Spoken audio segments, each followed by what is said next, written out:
You need consoles to play all this. Oh, yeah, you certainly do. So just get your donations in.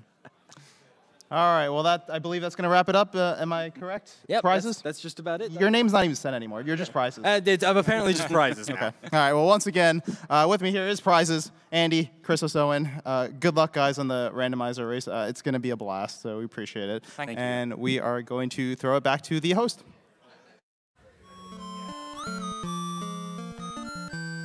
Hello, everybody. It is I, E-Mister, here with you for the upcoming run of Final Fantasy IV with none other than RiversmcCown. Before we get started on that run, I would love to direct your attention to some hot bid wars we have going on right now for the character names that Rivers is going to be entering while he plays his run. What you can do when you make your donation is put your money toward any of the characters that come up. Just type Final Fantasy IV or Final Fantasy into that donation incentive field in your donation page, and you'll be able to see a list of characters you can put in. And I just want to point out the names that are in the lead right now. So for Rydia's name, we've got Bethis in the lead with $3,000. Now, Waifu is the second place name for that, which is currently at $903. So you're going to need to make up some work if you want to see Rydia named Waifu. For Kane, we've got Batman in the lead at $1,561, followed by a popular crowd favorite, Arby's, at $730 in second place. You can check out all those other character names. Those are going to be happening live while the run goes on, so get those donations in if you want to change the outcome of those incentives. And also check out that Yang's Vegetables incentive, which still needs about $1,500 to go before that gets met, and we do not have much time left. I'm getting word that we are ready to kick it over to Rivers and his lovely couch. Yeah, Sounds about right. Oh, hey! Hi. We were just talking about Copacabana, no big deal. Copacabana. All right, everybody ready? Well, hold on just for 1 second. I didn't give a chance to get this crowd to give you some hype here. So, you guys, let's give Rivers a big round of applause before we get started on his run. Woo!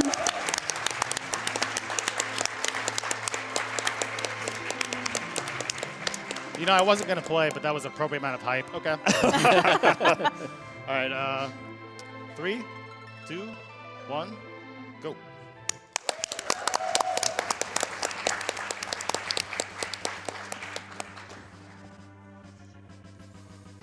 So this game starts with about 7 solid minutes of cutscene. So I'll tell you guys a little story. I was in, I had never speedrun anything before until 2015. I joined a Paladin tournament that Puexel, among others, created, and I came in 4th on that. I had never even known how to put together a capture card or anything like that. So this was a brand new experience for me. I made it all the way to 4th place. I got my first world record in this game in January 2017, and now we're here. It's been amazing, and I guess I just want to use this time at the beginning to tell you guys that, like, if you saw that Strider run with Darkman and Jimmy, like, if you are ever considering speedrunning, if this is something that has grabbed you at all, I have so much fun doing this. It really makes my life feel a lot better, just having this kind of thing to fall back on. And yeah, if you've ever considered it, just shoot your shot, man. Do it. Oh, yeah. So easy to pick up. I've got, you know, like less than 500 Twitch followers, and here I am on Saturday GDQ, so. Oh, wow, that was a good fight. Yeah. Yeah, well.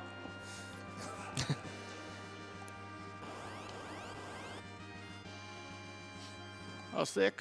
Raven skip. Yeah. Run valid. Yeah, he's talking about, is it just totally random, or is there anything you can do to manipulate it as far as Cecil killing the Raven before it attacks him, which takes like a second or two. Yeah, there are ideas about manipulating it. They seem to be kind of inconsistent from time to time, but that one we went down B, and down B worked. Just reset every time you know it attacks first. It's fine. Yeah, I think that's fair. I think it's a good way to start a run.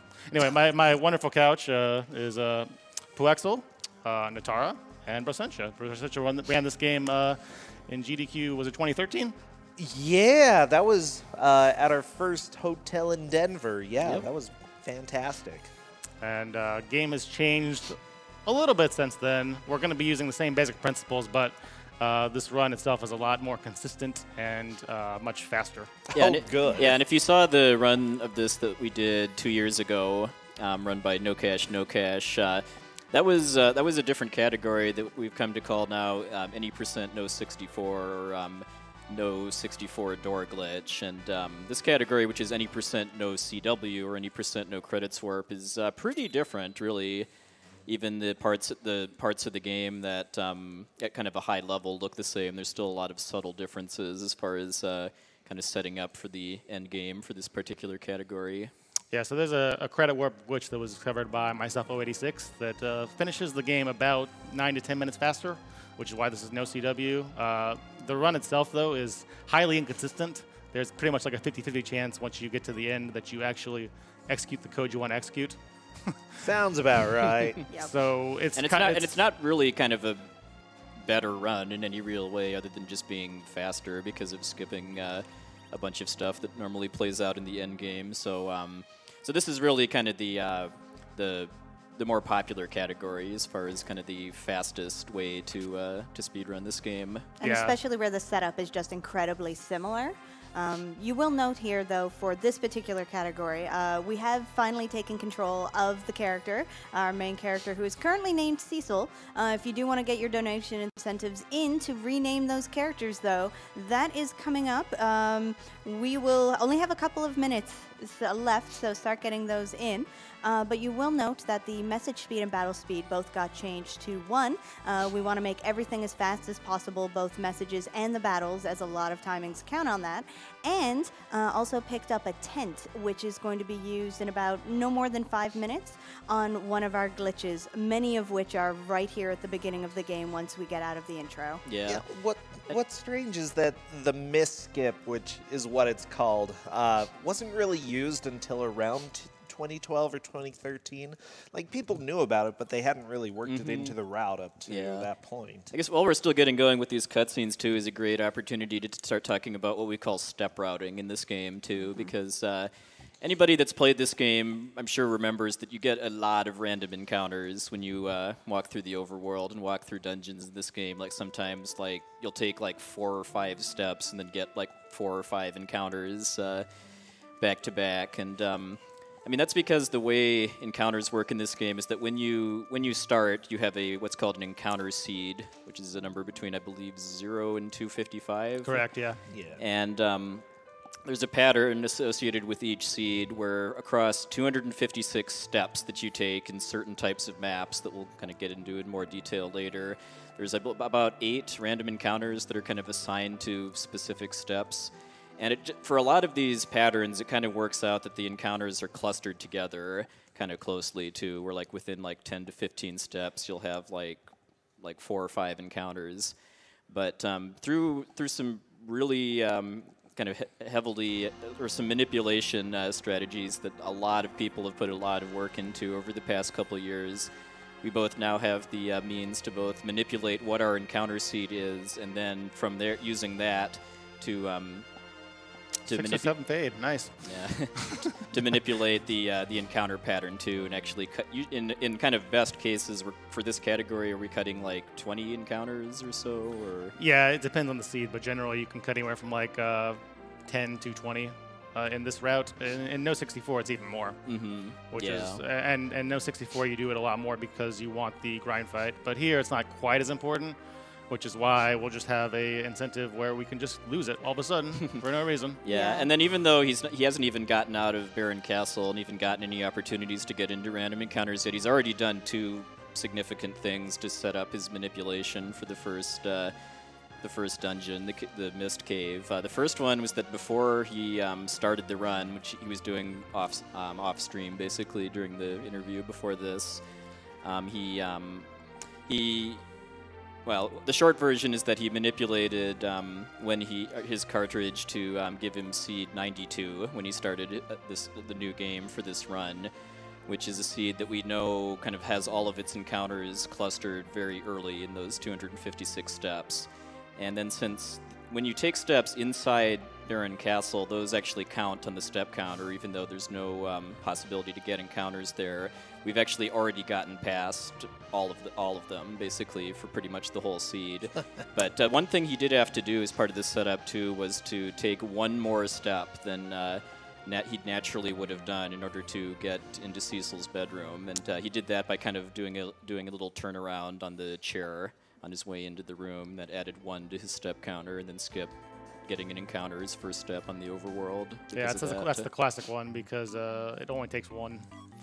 Because the chair, the little chair there actually does not count as a tile that you can in that step counter on. Yeah, there's a lot of tiles like that in places where you can increment steps, like rugs, cracks in the tile, chairs, where the steps just don't count. So we take great advantage of those. So you're going to see a nice, lovely walk through this. On average, I would say this probably saves like 30 seconds or so to be able to walk all the way through the Cave of Mist to get to the boss without a single random encounter. Well, because you also have the chance of back attacks and surprise. You want to avoid as many encounters as possible because they can just eat them.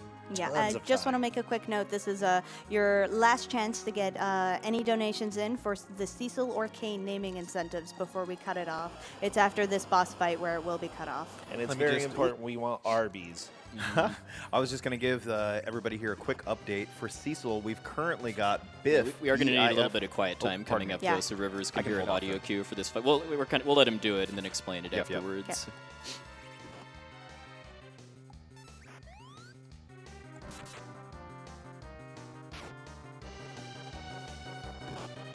This is the song of my people.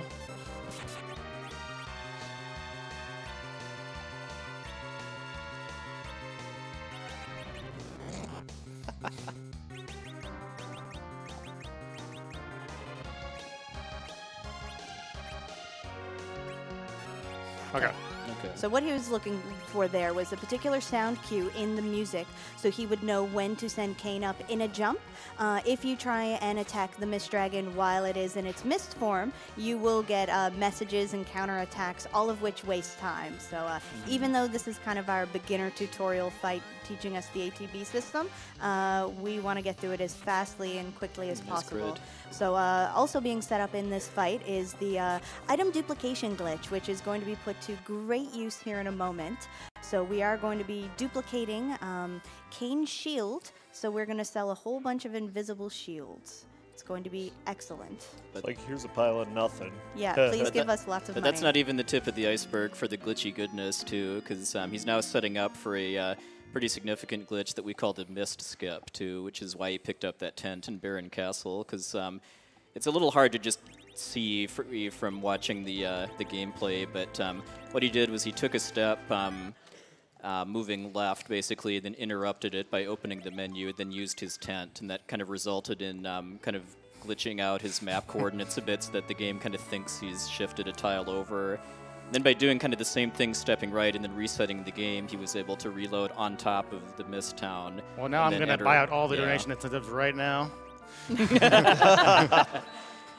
So that lets him enter the east entrance of Mist and then getting early access both to the shops here, Rydia's house that has some good treasure in it, and then also for this marathon, the naming way. So what do we got? For Cecil, we've got Biff, capital B-I-F. Oh, nice. The French community was really after that. Good job, I believe guys. Biff is a French TASer and/or speedrunner. Kane? Yep. And for Kane, we've got Batman with a capital B. Batman. I'm a Lancer. Yeah. So just for perspective, too, both these shops and the treasure he's about to pick up here, too, you are not supposed to have access to until much later in the game, basically after you've defeated Kenatsu, the Fiend of Water. Yeah, you don't get the airship until then, so... No, so by makes a lot of these items mid-game items, which we put to great effect, especially the dancing daggers and the tiara in this beginning section of the game, both for damage dealing with those dancing daggers, which you're going to see just the absolute beauty of our dancing daggers. And the tiara is going to be absolute key for the beginning part of the game. Yeah, it's a really strong helmet that also boosts the wearer's magic stat. So we want to make sure our small child we will be getting shortly does not get killed very early on. Yeah. So this is a good time for donations. Yeah. Okay, I've got a few here. We've got $50 from Tifa's Revenge. Final Fantasy IV prologue theme will be played at my wedding. My wife and I love you guys. Good choice. Nice. We've got $120 from Stephen H., who says, longtime watcher, second-time donator, keep up the good work and let's beat cancer. And let's see here. I know we've got some other Final Fantasy IV related ones. We've got $150 from Tuan, who says, FF4 is one of my favorites. Good luck on the run and kick cancer's butt, and also eat your vegetables. Which reminds me, we are just about to meet the Yang's Vegetables incentive, which is great because we're a little ahead of schedule on that. Yeah, that's great. Wonderful. But make sure to check out those other character name incentives. Can you remind us of which the next ones that are coming up? Absolutely. The next 3 are going to be Rosa, Rydia, and Edward. So when we've got a couple of bosses here, but after Antlion. So Antlion dying is basically your 5-minute warning on that one. So we've still got about 10-ish minutes on that. Yeah. Yeah. So I guess another thing to note, too, is that in all of the Final Fantasies for Super Nintendo, 4, 5, and 6, you have the ability to change characters' weapons and shields in battle. And because that mechanic exists, you can actually rearrange equipment in your inventory during battle, too. Batman! Yeah. Batman! Batman? Batman! And because just opening the menu, going into your inventory and dragging stuff around is very slow in this game, he's going to be kind of using that free time he gets in the battle system as much as possible to do a lot of sorting. Yeah, and right now he's paying very close attention to where he does get encounters, because after the console was reset, the original Seed 92 was lost. So depending on where he gets his encounters, we'll tell him what particular encounter seed he has ended up on. So that will be incredibly important, both for knowing where the encounters are, and also to know where to take extra steps, which is something very common on most of the encounter seeds here. Yeah, you can't see it on the camera, but he actually has his laptop up on a chair next to him that he both was using to see what number tiles in the desert he was getting those encounters on, and then start cross-referencing those in a table. Because even though we call this step routing, he only really has to actually count his steps right here, basically, until he figures out what his new encounter seed is after he reset the game as part of the missed clip. So, Natara, do you want to talk about run buffering? I would love to talk about run buffering. She loves run buffering. I do. So this is usually just a whole day to win fight, but that's too slow for us. So this is the first opportunity we get to start using a technique called run buffering, where whenever we run in a battle which is unrunnable, we get a message come up saying can't run. And while that message is up, the ATB gauge is paused for absolutely everyone. So any command which is entered in while that message is up kind of gets pushed to the front of the queue, so we take advantage of that. Unfortunately, the soldiers fight does have a chance for bad ATB, where you can have perfect run buffering and the soldiers will still attack, and this is what happened here. We'll talk about run buffering again when we reach the Fabul Gauntlet, because that is absolutely critical. It is that's a hard enough section, but without run buffering, you're in trouble. So yeah, we'll talk about because keep in mind, he is playing this on Battle Speed 1, which is where he has a lot of cases very little reaction time to input fight commands or get into sub-menus that pause the battle, basically. Absolutely. So that tiara we picked up is now getting equipped on Rydia, who we can now access as she has joined our party. You will note that she is at level 1 and has 30 HP. So we need every benefit and bonus in order to make sure she stays alive, because we will be fighting no more battles until the next boss. And She'll be fine. yeah, that's what we're hoping. So by putting her in the back row and giving her the tiara, it gives her more survivability. Also, the true Oh, bosses of this game, yes. NPCs, NPCs. especially There you go. Kaipo. Oh, Yes. that's Trolled low by guy. all of them. Also to note, we do make sure to leave a Kaipo on either the right or the left side, depending on which time we're leaving it, as it will affect which side of the town we appear on, which Yeah. is extremely important for Yeah, step the way he running. did that there basically saved him 2 steps of that count towards encounters. Yeah. So in the town, the steps do not count towards the counter. Is that right? Correct. No. Yeah. Okay. So only inside castles, but towns you're safe, so that's where we're going to do our renaming. All right, looks like we're in the 189 to 192 range. Hopefully that's decent. Come on, Arby's. Yeah. So this is our lovely, hopefully soon to be Arby's. We will have many stories to tell you about him. Yes. But until then, I think He this is both the best and worst character for several parts of this speedrun. Yes, he is. Yeah. Yeah. So while we lament Tella, I think this is another good spot for some more donations. All right. Well, Rivers, I have somebody who would like to wish you good luck, and I would like to pass on those greetings to you from the future Mrs. Rivers McCown. Aw.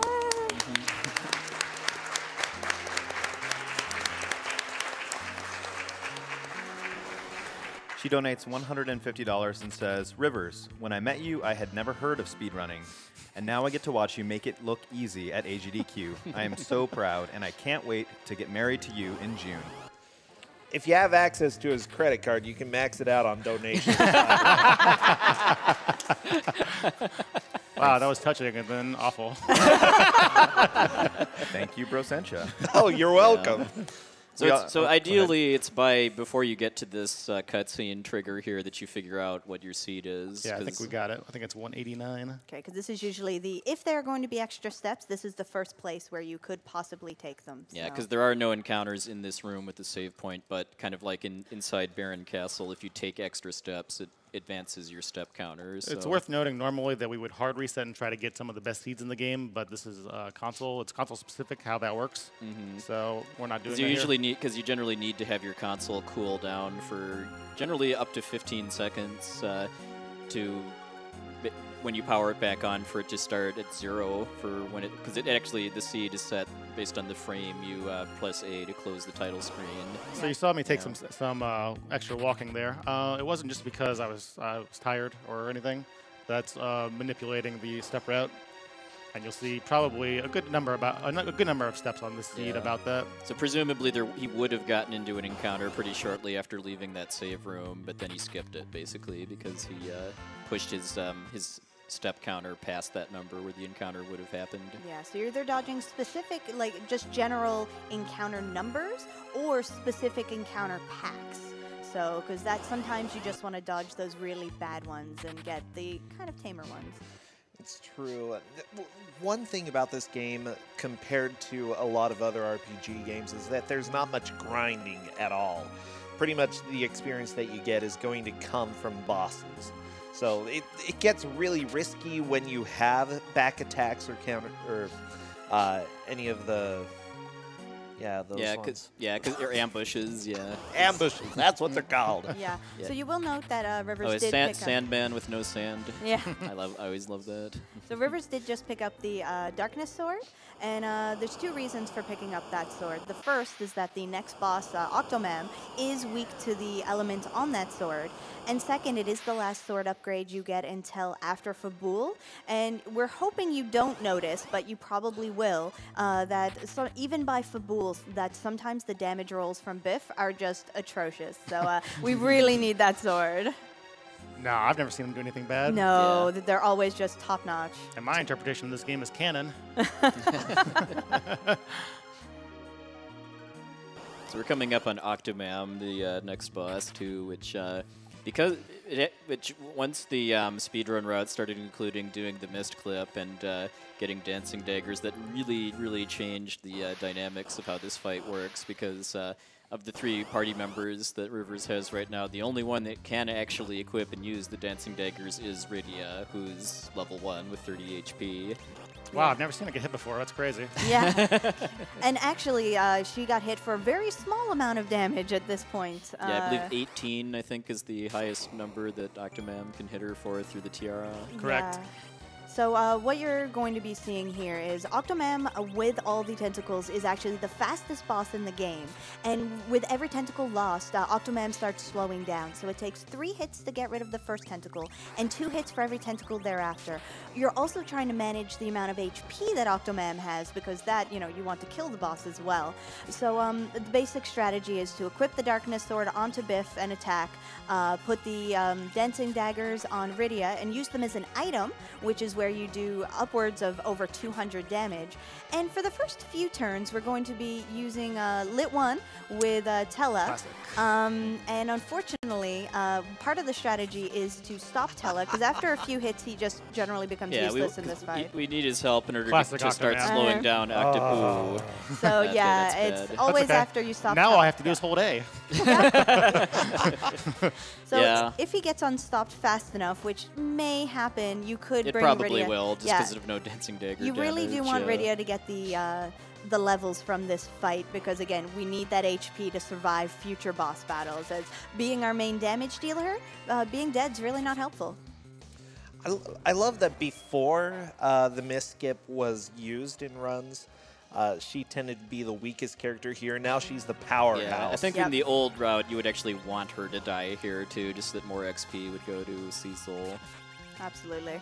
Well, now Cecil's like, well, you do okay, but can we get our girl Rydia here? So until even once he's unstopped, we just parry, because again, he's not doing enough damage with his Lit 1, and he's not doing enough hits to help get rid of any of those arms. Yeah, So. if you get really, really lucky with your damage rolls with the Dancing Dagger, it is in fact possible to kill Octomam before he runs out of tentacles, too. I've had it happen maybe like twice ever. Yeah. So yeah, that was a pretty trolly fight, really, just because of Rydia getting sniped kind of early, but But it was good that's adjusting to the that's troll. the way it happens. It's the Yeah. first time I've ever seen that happen, so I mean, you just, Definitely never happened yeah. before. You just wing it, I guess. Yeah, Octomam's kind of the first serious boss battle. Where there's any real kind of danger associated with it, yeah. Yeah, exactly. Oh yeah, So- she eats runs for breakfast. Yeah, so we are changing our party order here to make sure that that will set us up so we don't have to change the party order again until much later in the run, about 30-40 minutes from now. So definitely less menuing is good. Yeah, party order is actually very important in this game Oh, for yes, speedrun very. routing too, because it actually has hidden effects on your character's stats in battle, along with their ATB recharge speed too. Yeah, Yeah, and the ATB certain- is the most important thing, but also the middle slot gets a real accuracy bonus to pretty much anything that happens. Yeah, the middle slot is just generally the best slot. Yeah. Also, So- we do have a certain cutscene coming up here that people might know about too. Isn't this the one with the forks? I thought I had the You knives. swindler! Please listen. Yes, bony bad. Please. So you will also notice that Rivers has been pausing in some of the cutscenes. That's really important Shut for stuff at the later in the run. We're manipulating the in-game timer, which is with the big glitch at the end. It will be looking at a lot of different factors, and one of the big ones is the in-game timer. Yeah, because So, whenever he pauses the game during battle, that also pauses the in-game timer, and if he does it during either like text like this or like a animation of some kind, he's not actually losing any time while it happens. yeah, so long as you make sure to unpause in time for people to hit again. I've never done that. Don't worry. No, never. Yeah, it really matters when it comes to things that depend on memory later on. And we'll definitely get to that. No, it's fine. Don't worry about it. Yeah. So this is a good time for donations. This Really is a good long time. cutscene. So Okay, you guys are so good at talking that I've been trying to get donations. There's so much to say and explain. It's amazing. I thought I knew things about this game, but it turns out I don't. We've got $10 from the Roth, who says, Hey. Rivers, Hey. Rivers, get down. Get down! get to the chopper. Nerd. We've got $30 from Dr. Gamer, who says, "Hey, AGDQ, I am a medical resident and gamer. This is my first time donating to AGDQ, and I just wanted to say that you are all doing amazing things for the world. Final Fantasy is a series that I grew up with, and FF4 is among my favorite games of all time. Donation goes to Yang eating his vegetables like a good doctor would tell him to." Aww. Smiley face. And then we've got $101 from Eldonia, who says, "FF4 hype. Wanted to wish Rivers McCown good luck on the run. Not only a great speedrunner, but a solid dude overall. We love you, brother. Take us to Crazy Town." The meme will never die. By the way, the Roth is the current record holder world record holder for this category. He's got a 156.01. Working on improvement attempts right now. He's probably going to get the world record again pretty soon, looking at like 155. So, nice. Definitely a recommended follow if you enjoy this run and this game. Very much so. You keep going. Oh, thank you. I was just getting a little update on some of our donation incentives here. Yeah, there are actually 2 different routes you can take to get through the first floor of Antlion's Cave, but they're identical for step count. Yeah, but Dark Elf only wants you to take the bottom one. Ah, true. Truth. I do want to note there is going to be one singular chest we do pick up here, which is coming up, and that contains a life, which we refer to as our safety life. We need it just in case one of our couple of squishy characters gets caught in a back attack, because we need both of them alive again for levels and damage. So the game knows when you don't pick up the safety life. So especially in a marathon situation, we make sure to pick it up because you're passing that chest anyways. Yep. Yeah, because basically for both this dungeon and then Mount Hobbs, the next dungeon, that safety life can make a really, really big difference if he gets a nasty back attack on his way to the boss fight. Yeah, I've had runs in before where going up Mount Hobbs, you just get both Rydia and Edward one shot, and there's nothing you can do about it. Yep. I've had that happen too. Yep. I think it was called the Poexel Special for a while too, before it happened to other people too. Yeah. Now, Antlion has a special mechanic where it counterattacks your any damage that you deal. Well, not any It's damage. damage Any with the fight physical command, damage, basically. With the fight Yeah. command. So we're going to take great advantage of that because just so happens that when we use the Dancing Dagger as an item as we're using, it counts as a magic attack. So not only are we doing lots of damage, Antlion doesn't detect it and doesn't counter. So it doesn't matter that Rydia's at HP, like 8 HP, that's about 3 or 4 more than she actually needs for this fight. Yeah, because all of the Antlion's danger comes from his counterattacks, not from his normal hit, which is very weak. Yeah.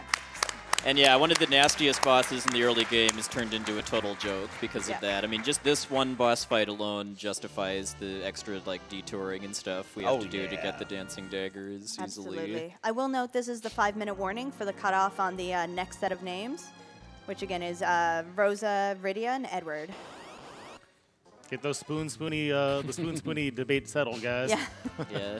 And then once Antlion is dead too, he doesn't want to get back attacks because if you get back attacked, all of the enemies are going to attack you before you can run away. I mean, and it wastes time, but it's not going to really screw up his routing or battle strats or anything if he gets back attacked on his way out of this cave because he gets a free heal before the next dungeon. Exactly. As long as he doesn't get tons of back attacks. Wow. I've seen terrible things happen. Next question, are we going to be seeing a little visit to a certain special room here? No, we're not. Oh, okay. Ooh. Yeah. So yeah, one of the rooms where we can end up taking extra steps is this one we're just passing. There's no encounters in there. So that's a save point room. Yeah, it's a save point room. So we'll often duck in. Sometimes if you're really unlucky, both coming into the cave and leaving it to take extra steps. But we appear to be lucky this seed, so woo. Hey, guys. Mind if I try and get a word in Hey, mister. edgewise? Sure. Oh. Who is that? Yeah, I don't know who that character is. Yeah, I know. I'm not sure either. I just wanted to let everybody watching know that we have had a couple of incentives open up just recently. Ooh. And I want to get to those. So we met the Super Dram World 2 bonus game incentive of $125,000, which is incredible. Holy guacamole. That is fantastic. And so now what we want to do is open up a TaskBot showcase of Super Dram World 2. So that is a $25,000 incentive, and we currently have only $1,300 met. So get the money in for that if you need something to donate to. Also for Super Dram World 2, we can save or kill the baby Yoshis, and that is a bid war that you can see. So kill or save, that's your kill or save for this AGDQ. And let's get that money in and heat it up.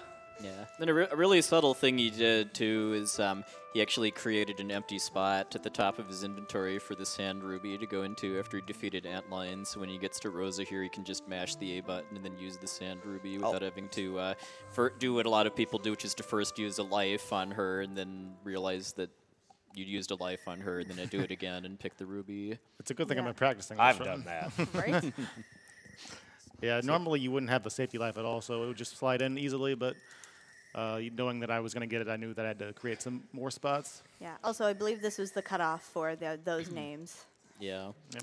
And this is also one of the reasons for why he set up his party formation the way he did, too, because he like you mentioned, the character that's in the middle slot of the battle party gets, I think, a 50% bonus to their accuracy stat just because reasons. And for this particular fight with the Water Hag, how much HP does Water Hag have again? I do Natar, believe how much it's does he have? 45,672 HP, because that's not too much for poor 71 HP Edward or anything. Yeah. So we're going to be here for a while, because Yeah. you notice how he just did 41 damage with his first hit. Yeah. And next hit does 33. So But apparently, if hopefully he we're going to be able to himself, make estimate here. just believe in yourself, Edward. Be strong. Mhm. She's got a deep voice. Yeah. 43. Hey! Yeah. Yeah, this fight is actually purely scripted, too, so that when you just hit the Water Hag at all 3 times, then that ends the fight. Back in the day, that fight actually used to be a run killer sometimes. Yeah, potentially, just because before the Mist Clip and Dancing Daggers were put into the route, along with, I guess, probably just before either the accuracy bonus was like fully understood or just considered as part of the routing, you'd be having level 1 Edward, who would have died to the Antlion and stayed level 1, fighting Water Hag with his harp, which it's lower accuracy than a Dancing Dagger, and he wouldn't get that bonus. Yeah, the PS1 remake has that old school way of doing it, of the JP way, and Catastrophic 4 has a video of him fighting the Water Hag for literally like 7 minutes. Trying to hit it. And you can actually game over there Names. too Yeah. if you don't get the 3 hits before Edward. he kills you. Give us Edward. Edward's name, just one moment here, is Spoonie, capital on all letters. All right. Spoonie. Woo, Spoonie! Getting Spoonie. And Rydia. All right, I'm jumping around here. Rydia's name is Bethus, capital Bethus. All right. And then Rosa.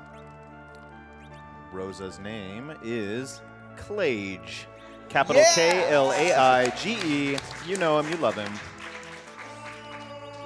I just want to point out that wasn't me.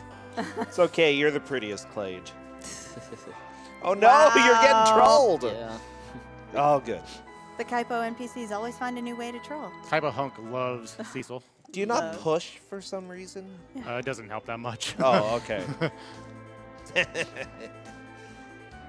I guess I'm just pushy, you know. Yeah. So one of the hardest, or what can be a hard part learning this game is actually just navigating these shallows. They're just really awkward.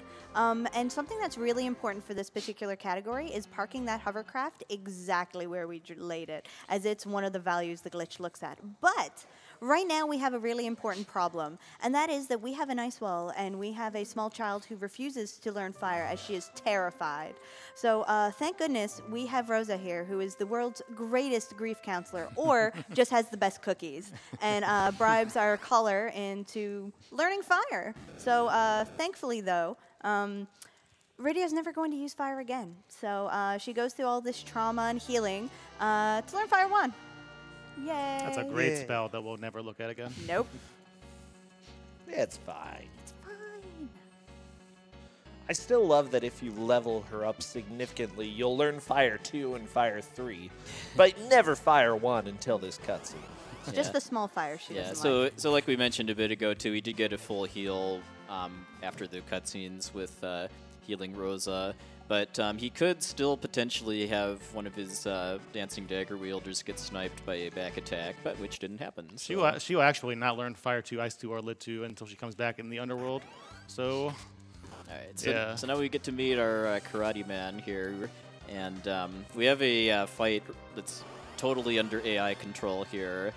But there is randomness to it as far as how quickly Yang kills these 3 imp captains, and it can take generally between 3 and 5 hits. So usually you'd not pause buffer in this fight because it does manipulate the values, but in this case, the first set of values were bad from that kick, so if Rivers had not paused there, it would have extended the fight length to either 4 or 5 turns. We did it, boys. So, we did it. Now we've got a 3-turn Yang, everything is as it should be. Now for the real fight, too, with Mom Bomb, which is a 3-stage fight. For this first phase right here, he needs to do 800 damage. And he did a run buffer like back in Kaipo here in order to get Spoony to squeeze in a hit before Mom Bomb's first turn. And he's just kind of mentally tracking how much damage he's doing to get that 800 in like about a turn and a half, optimally. Yeah, make sure also to remove the items that Rosa currently has equipped. This doesn't matter so much for right now, but we are going to make sure to use those items for another glitch later. So, yeah, and then Mom Bomb Phase 2, you actually don't need to do anything. She'll just explode after a certain amount of time, and he knows how long that takes, and then time to kick to go off right afterwards. I think we hit the wrong bomb. I believe so. Oh, no. Oh, We're no, we're good. Look at us. Yeah, Wait a minute. Bethis and Spoony really need to be alive in order to deal tons of damage to the gray bombs. Yeah, the gray bombs both have double the health of the red ones and also do a lot more damage with their attacks, so those are getting taken out ASAP. And as a bonus, we need Spoony to get the levels for the HP for the next battle. It is absolutely critical for him to have as much HP for Fabul. Yeah, and this fight also was why it was so important for Rydia to survive both Octomam and Antlion too, so that she gets enough experience to be able to survive Mom Bomb's explosion. That went really that well. Went really It did. well. Mom Bomb is the first, actually scary boss fight of the run. It's a big run killer when you are learning. It was a bad early Mom Bomb, but we recovered well. Yeah, it looked fabulous. Because you can't spell fabulous without Fabul. Jeez. So this walk is one of the most dangerous in the game. There's a lot of back attacks, a lot of big formations, and a good chance to read donations. Hey, I've got a few, and the big ones are starting to roll in here. Oh, nice. We've got $250 from Exoden. Good luck, Rivers. May Yang fully enjoy the vegetables we are unfortunately going to feed him. Better him than me, I suppose. Anyway, here's to ensuring Tella is named Arby's, as Square originally intended. And that is currently the leader for Tella's name at $3,300. So if you want to change that, get some money in there. No, don't do that. Yeah. Can I continue on a bit? A quick Absolutely. though, big shout outs to Accident, yeah. the gentleman that just donated too, because he's a member of the Final Fantasy IV speedrun community that's personally contributed a lot to the routing for the step manipulation. Yeah, the website ff4.exiden.com is what pretty much everybody uses to kind of route their seeds and everything. So. Well, Yeah, everybody did use until he just said it, and it's going to crash. But Oh, no. Yeah, it's for a good cause. Do I still have time for some more? Absolutely. Absolutely. All right. We've got $750 from Lenning. Hey, GDQ, incredible job as always. Final Fantasy IV is my favorite game of all time. I spent so much time on it as a kid. I will never forget the time my friend Mike darted my spoon against an imp and then saved my game. I was so angry. I'm quite frankly still angry. Anyways, I'm older now and more mature, so put this towards Palom and Porom being named correctly as Mac and Cheese. Yeah. Yeah, mac and cheese. So he's not really. So Rivers isn't really in danger of death here, but you saw that attack right there where he had to sit through 6 enemies attacking him before he could run away. It's the first back attack I've ever had in this game. Yes. That's crazy. Yes. Yeah, they're so rare. It's only been a legend until now. Only a GDQ, man. Yep. Safety save. Yeah. Hype. Yeah, Fabul is a a really dangerous section, and we'll explain why here now in a moment, but it makes it a very key, important safety save spot in a marathon setting. Yeah, I mean, it's generally fairly consistent if you're playing very well, but there is enough RNG here that if things go badly early in the Fubble Gauntlet, as we call the series of battles coming up, it tends to snowball, as our friend on the Oh, end come of the on. couch here, Edward saw was it the a couple hero years of the ago. day, okay? Basically, everybody died except for Edward, and he just clutched it out. He managed to use those dancing daggers. Bam. So that is basically the key strategy here. There are going to be 6 separate battles, and even though the battle music is playing, they are coded as random encounters. So for those of you not familiar with this game, Spoonie has an ability, we'll call it, where if he goes down into critical HP in a random encounter, then he will automatically hide, meaning he doesn't use any abilities, and he's our main damage dealer. So I actually that messed is, up that fight, but it didn't Yeah. matter. yeah, that is actually the kind of messing up which is ideal. If you can kill that soldier, the officer right away with the one shot, it is faster. Yeah, but because these officer fighter Yeah. battles are by far the most dangerous of the They are. series, and he has to fight 3 sets of them. You know what? That was a good call, Natara. That was RNG manipulation. absolutely. Absolutely. You We'll go with totally- that. Yep. Yeah. So yeah, not only do we have to worry about Edward and his low HP, both of our healers are gone. We have no healing items, and we just have a three people and party. you have no means of opening the menu between fights too. Yeah, so it can get really scary, but again, it should be fine. Yeah, this fight's basically a gimme, although he is trying to kill the water hag ASAP with Cecil, whose weapon does double damage to it, just because it gets pretty fast. I'm glad that worked. Yeah. I was worried you were jinxing it as you were saying it. What do you mean? Cecil would never roll low here. No, No, never. no. He certainly couldn't get like a 12 or something like that. Never seen it before. The lowest he can do is 11, yeah. All right, so we got the second set of fighters here. Yeah, there are 3 sets of fighters in total. So that's how you're actually supposed to do Yeah, it. so we did a run buffer. I mean, this is actually really difficult to do in Battle Speed 1, as far cause just the amount of controller inputs you have to do the run buffer, get into Edward's item menu, select the dancing dagger, and then move the targeting cursor to the top or bottom fighter, all before the can't run text box disappears, is actually really, really difficult. Yeah, and we have learned if you do hold up an A with the correct timing, then most of the time it will go straight there. It'll buffer the inputs. It'll buffer the yeah. inputs and attack the top guy. Oh, When it goes wrong, though, it can be pretty Yeah. disastrous. So once he's past the second set of fighters without Edward hiding or dying, you can kind of start to breathe a little easier too, just because as long as Edward is there, these next 2 fights are pretty safe, and then you just have one more set of fighters before the end. And what you saw there was him in the Yang's menu, moving around the fire claw. That was both initiating a item duplication, which is he will complete after the set of battles, and he put the claw back on the opposite hand, which doesn't ruin the duplication, but does ensure that Yang keeps his accuracy, which is what the claws give him. We're just heading into the last fight now. Oh, Spoonie. Spoonie! Yeah. Please. Am I going to do that again? No, okay. Okay. It's hard to tell sometimes. Yeah, if you're really, really, really fast with your input, sometimes you legitimately can't tell who you're throwing the dagger See, this is what could at. happen. Yeah. But Yeah. Like if that happens on the first fight, I mean that's where Very bad. that's where the safety save might come in if Edward gets put into critical range, and then it's Yeah. really touch and go if you can actually survive or not. If you have a choice between a dead word and a hide word, you always want the dead word. So now we are going into another kind of. It isn't an automated fight, but there's not much you can do here. The main goal is going to be to get Cecil into critical HP within 2 hits, and if we can manage to get Biff, into critical HP. Batman. What? Yeah, we will skip some extra text boxes. Yeah, then the fact that he took Perfect. nice, that's a perfect cane fight. Nice. Yep. Clap for RNG. Got you. But he did actually manipulate the odds a little bit in his favor by taking off Cecil's shield as part of the and then selling it for the item duplication glitch earlier, just because that makes it somewhat more likely that either Kane will put Cecil into critical status here, or that Cecil attacking himself once afterwards will do it. Yep.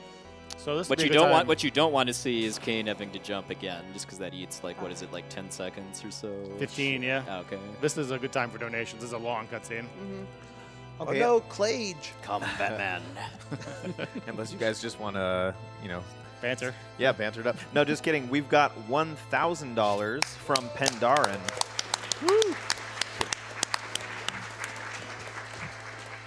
With no comment, but thank you very much for that generous donation. We also have $1,500 from Nella Ross. Wow. Who says, what a fantastic event. I am super hyped for all the remaining runs, and let's see Dram 2, which we will. Oh yeah. Clage. Oh. I can't believe Batman would be so rude. Callous. Well, I mean, Clage did play Batman back in the day. Maybe a quick update on when our next round of donation incentive cutoffs are, too. Yeah, absolutely. So the next 5-minute warning will be when Cecil becomes a paladin, spoilers, and during our long legend is when we're going to cut it off. So Okay. we will remind you again, and that'll be the cutoff for Palom, Porum, and Tella, and it will also be the cutoff for Yang eating the carrot, but I believe that's already been met, so It has. Yes. not a problem. Yeah, and then also the walking path he took to get from the crystal room to this cutscene trigger here too can vary from run to run depending on what seed and step route you're on. There, like so there's certain when you're walking through interior of Fabul Castle, it advances your step counter, but there's certain tiles that don't, like carpets, staircases, the front of shops, I think are the irrelevant ones here. Yeah. Yeah. And he took a walking route that actually added 10 what we call optional steps to his step counter by dodging all of those special tiles that don't count. Yeah, and making sure we had to complete the item duplication glitch now, as we do need that stack of fire claws as part of the glitch. And we did receive a new sword from the king, so we equip it right away, as the added stats from that sword help us get away faster from the encounters on Mount Ordeals coming up, which is good, because some of those are not very nice. Yeah, I don't know why we need 244 fire claws, I'm going to be honest. No. But we'll Sometimes you just need that many fire Yeah. claws. Just listening to all this has evolved so much. I just did this run because, whoa, look, glitches. Woo. But now it's like, gotta step on the carpet, gotta, like, wow. Prosentia, you literally sound like Grandpa Final Fantasy IV.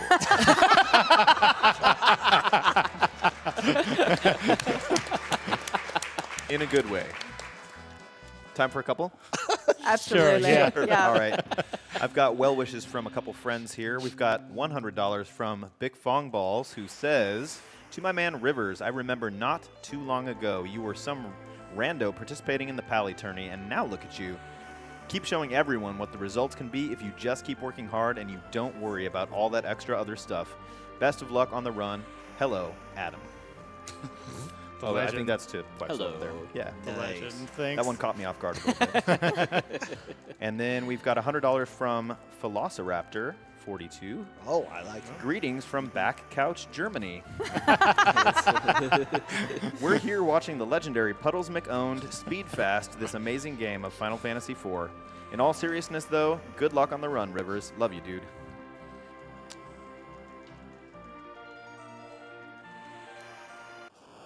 So since this is a Final Fantasy game, you can't take any sort of mode of transport without coming against some sort of problems. And in this case, we have made someone very, very angry. And in this case, it turns out to be the Master of the Sea, Leviathan. I really thought this would be the first time we get to Baron. Oh well. Maybe next time. Yeah. Looks like he needs a tan. Yeah, he really does. Well, that's why he's so angry. This walk though. Okay. Is it going to be good? There's going to be a lot of enemies on the screen. I was going to say, it doesn't look I'll tell you good. that much. So unfortunately, our people start going Speaking of overboard. angry, too, Yeah? is it just me or did it look like Cecil just kind of pushed Yang off the ship, Right? too? He deserved it. Didn't eat his vegetables yet. Well, and that's why Edward just dives to the deck. He's like, no, I'm not going next. Yeah. He's like, I might have scurvy. Yeah, Cecil was jealous of Yang's good rolls. He doesn't do that. Nope. So instead, he gets to wake up completely alone. Poor That's guy. a big beach. Also, he's really far away from the water. Yeah. It's low tide. But hey, I'm sure there's a friendly town around to help him out in his time of need, right?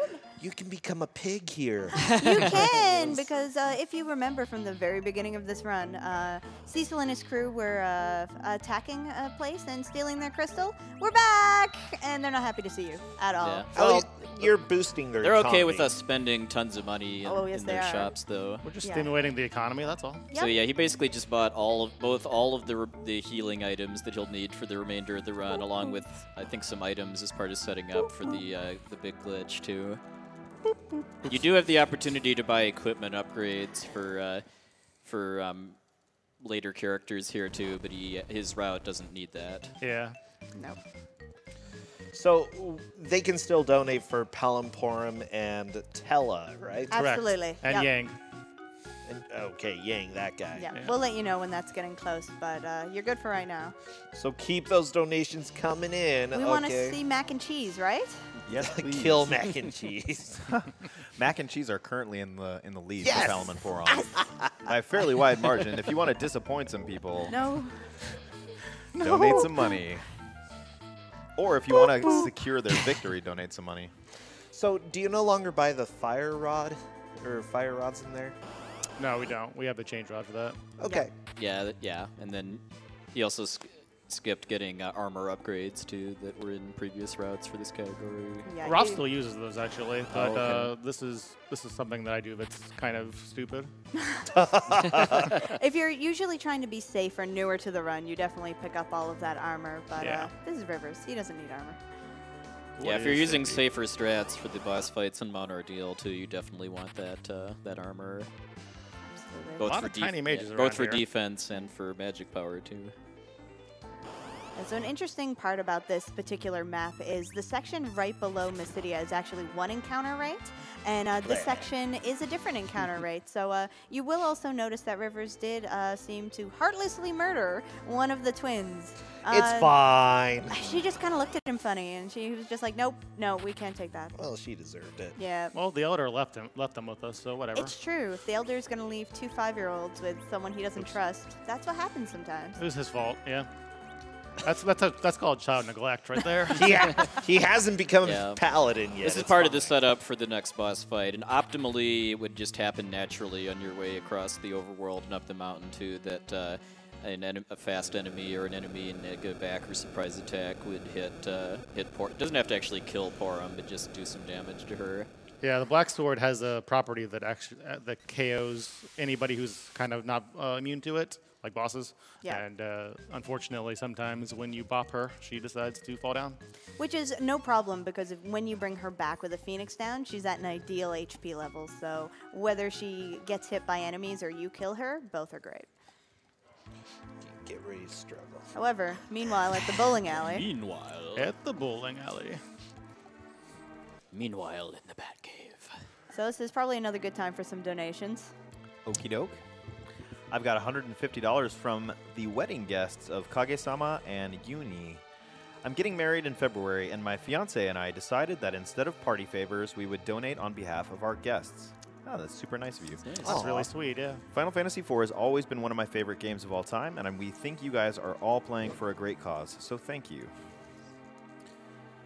Let's see here. We've got $44.44 from Jay Shelby, who says, Final Fantasy IV features friends facing fearsome foes for the fate of all. May Wow. fast fights and favorable fortune forever find you.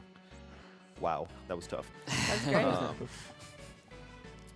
Because it's an FF game, all those I Fs. get it now. Yeah. You see what they did there?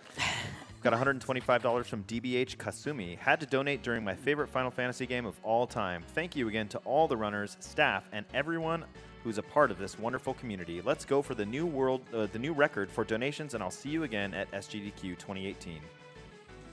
Also, I want to note everyone's favorite character is back. Grumble. Who? Yeah. Who is it? It's the twins. They're here. No, no. No one likes the twins, okay? And Literally no one. My favorite character is the trash can. Yeah. My favorite character is Dancing Dagger. You can get some more donations. Okie doke. We've got $1,000 from Fangamer. Nice.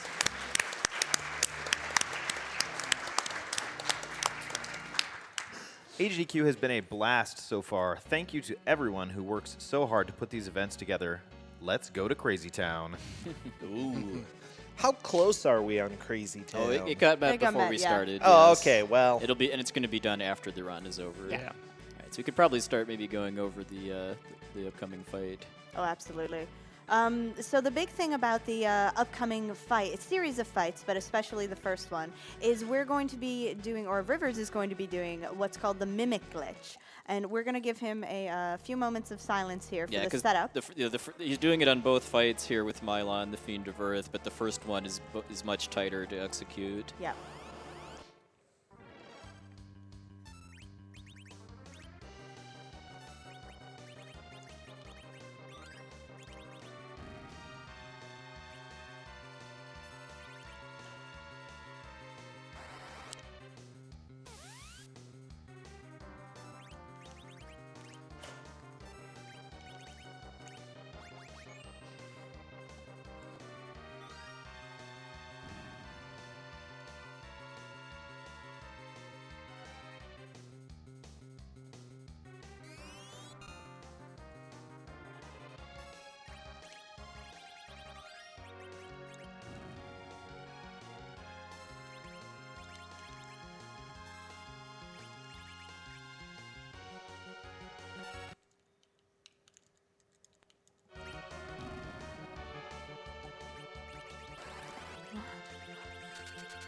Yes. Yeah. Okay, so we got that. Woo! So to quickly explain what that was, is we used the property of the twin command, which is one twin initiates the command and the other twin gets put into a mimic status. But when you kill one of the twins, after this has been initiated, as we did to Porum, the other twin, in this case Palom, gets locked in a mimic state and will just copy the person who goes directly before them. And in this case it was Biff, who we make half use an item and then swap it with the item that we want Palom to throw. In the first battle, that was Carrot. In this fight, it's going to be Trash Can. So, and it does involve Tella casting Stop on Biff, and that's why we were crossing our fingers. So we're going to do it again in this fight. The buffers are not quite so tight in this fight, though. So it's because the battle message speed actually gets slowed down automatically for this fight, so that makes the window to do a lot of the inputs here very wide So compared we to the see first fight. Palom is killing Porum, who is already initiated twin. And then Tella is going to try and stop Biff. Yes, successful. And because the item was half used by Biff, who is now stopped, Palom will throw whatever that last item was. And so those two items are not supposed to be used as items, as you can see. So Yeah, when you use an item that's not programmed with kind of an actual use in battle, it has some pretty glitchy effects. When he used the Carrot, which is normally an item you'd use to summon the Fat Chocobo, on Mylon, it actually cast the Fire 3 spell 8 times, but with no programmed animations. That's why you just saw the numbers appear. And then for the Trash Can, it casts the Holy spell, also known as White, 8 times. So it does an excessive amount of damage. So since Mylon Z and Mylon are both weak to Holy, you can use Carrot on either one of them, but you can only use Trash Can on Mylon Z. So and a big chunk of the times, because I mean, a big chunk of the time save for the first fight too is that you're actually you're killing him before he can do my body that he normally does after 2100 damage, and then skipping that death text is kind of a big part of why that saves time. I just want to say 4 for 4, Trash Can, Carrot, GDQs. I retire. yeah. Those are not easy, by the way, too. Especially Yes, the one on Mylon. Especially the Carrot, too. Yeah, it's incredibly difficult buffers. So this fight, if you're used to it from casual, is you're supposed to just sit there and learn the meaning of being a paladin, which is not fighting or something. But we don't have time for that at all. We don't. So Paladin Cecil or Paladin Biff can use dancing daggers. So Dark Knight Cecil only has 1,000 HP. So I think you can see what the strategy would be here. So with 3 or 4 or very rarely 5 hits, we can take out the Dark Knight. And I want to note this is also the 5-minute warning for the Palom, Porum, and Tela naming incentives. One bit thing that's probably good to point out too, actually, about the mimic glitch that we just saw, and we're going to be seeing, hopefully seeing again for the Yang incentive too, is that it actually only works on the 1.0 version of the game too, because there's 2 different versions of the Super Nintendo cartridge for this game. Oh. There's a couple like minor differences, but the biggest one that affects speedrunning is that the mimic glitch got fixed on 1.1. Yeah, you can actually get a pretty good time on 1.1 anyway. El Magus, who's doing the German restream, actually had some really good paladin times in the tournament doing that. So not only does Cecil become a paladin here, which is the end of what is our paladin percent kind of intro category that we were talking about. It ends as soon as the message comes up saying Cecil has become a paladin. That's where timing cuts for that particular run.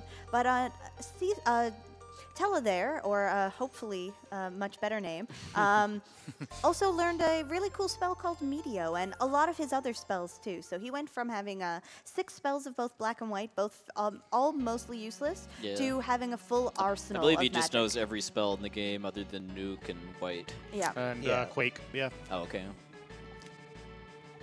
But yeah, see, but he's hard capped at 90 magic points, and Medio costs 99. Oh, zombie dance great party. Zombie dance party, Oh, though. boy.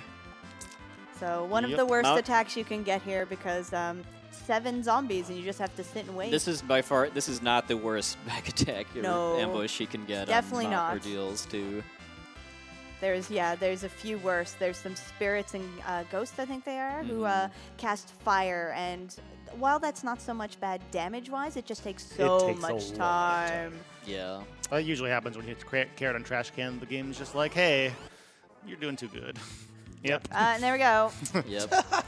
But the formula the game uses to calculate odds for bad battle formations like this is kind of weighted based on your character's levels, though. Yep. So I mean, it gets worse at this point too, and Cecil gets rolled to level 1.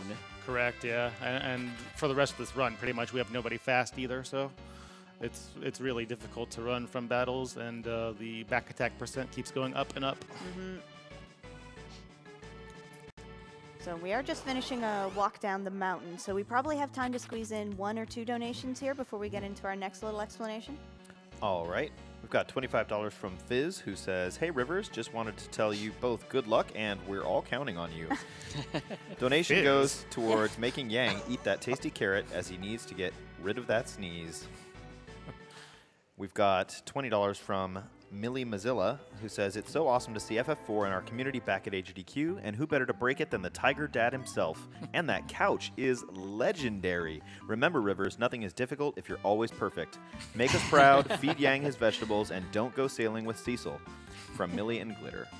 Yeah, so he did Thanks, pick up Billy. a second carrot there too, which isn't part of the normal route. That's going to be used for the Yang incentive coming up in a few minutes. And something really important is happening here. Luckily, that was a good chocobo. It was, Good. yeah. That was beautiful, no question. So the position where the chocobo left the screen was vitally important for the glitch at the end of this run. And thankfully, there is a really consistent backup for it, which Rivers has set up. But if we can get it first time, we don't have to spend that time. So we have a graphic which we use when we stream, which tells us where's a good spot and where's a bad spot, but a little difficult to use here. Also, this is the cutoff for the rest of the names. Yep.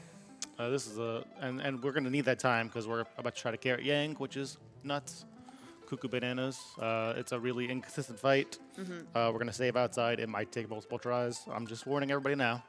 This is what you donated for. Yeah, because I mean the Yang fight is normally pretty inconsequential in a speed run because it's mostly a story fight where after Yang kicks you twice, when the next time I believe it's specifically Cecil attacks Yang, then Yang breaks out of his hypnosis, and then the fight ends. And But Cecil doesn't actually have to hit him. He can miss, he and can it miss will still and work. it still works. But just like how Dark Knight Cecil only had 1,000 HP, and we could kind of short circuit the intended kind of play out of the fight, Yang in that fight only has 4,000 HP, which it's not easy to do that much damage in 2 turns, basically, but Rivers has a way to do it. Unfortunately, it does kind of require Yang to cooperate as far as like what exactly he does and how quickly he does it. Yeah, the timings are incredibly tight, and the RNG is not very nice. So we're definitely gonna probably see it though. Let's take these 14 extra steps here as if we're going to need them. Yeah. Yeah, because again, the seed for encounters gets set based on the frame that you close the title screen. So whenever you reset or start or reset the game. So if he does have to reset to redo this this Yang fight, that is going to change his seed. But hopefully, if that doesn't happen, then because that room right there, Classic.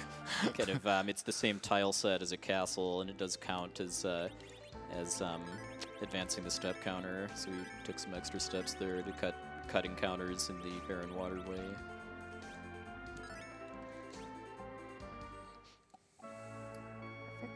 All right, it's only the thing I've been practicing for like 3 hours a day. No worries. So the way this starts out, though, is we have to fight a soldier fight first. So, and again, generally this is a fairly inconsequential fight. However, the 2 people we usually don't care about living, we do have to make sure they live this fight. Oh, beautiful. Yeah, we don't. If either of these guys attacks the twins, then that complicates the Yang fight. All right, here we go.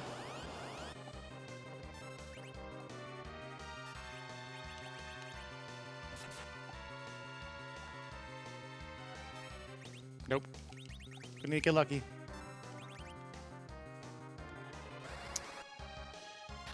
Be gentle, Yang. Be gentle.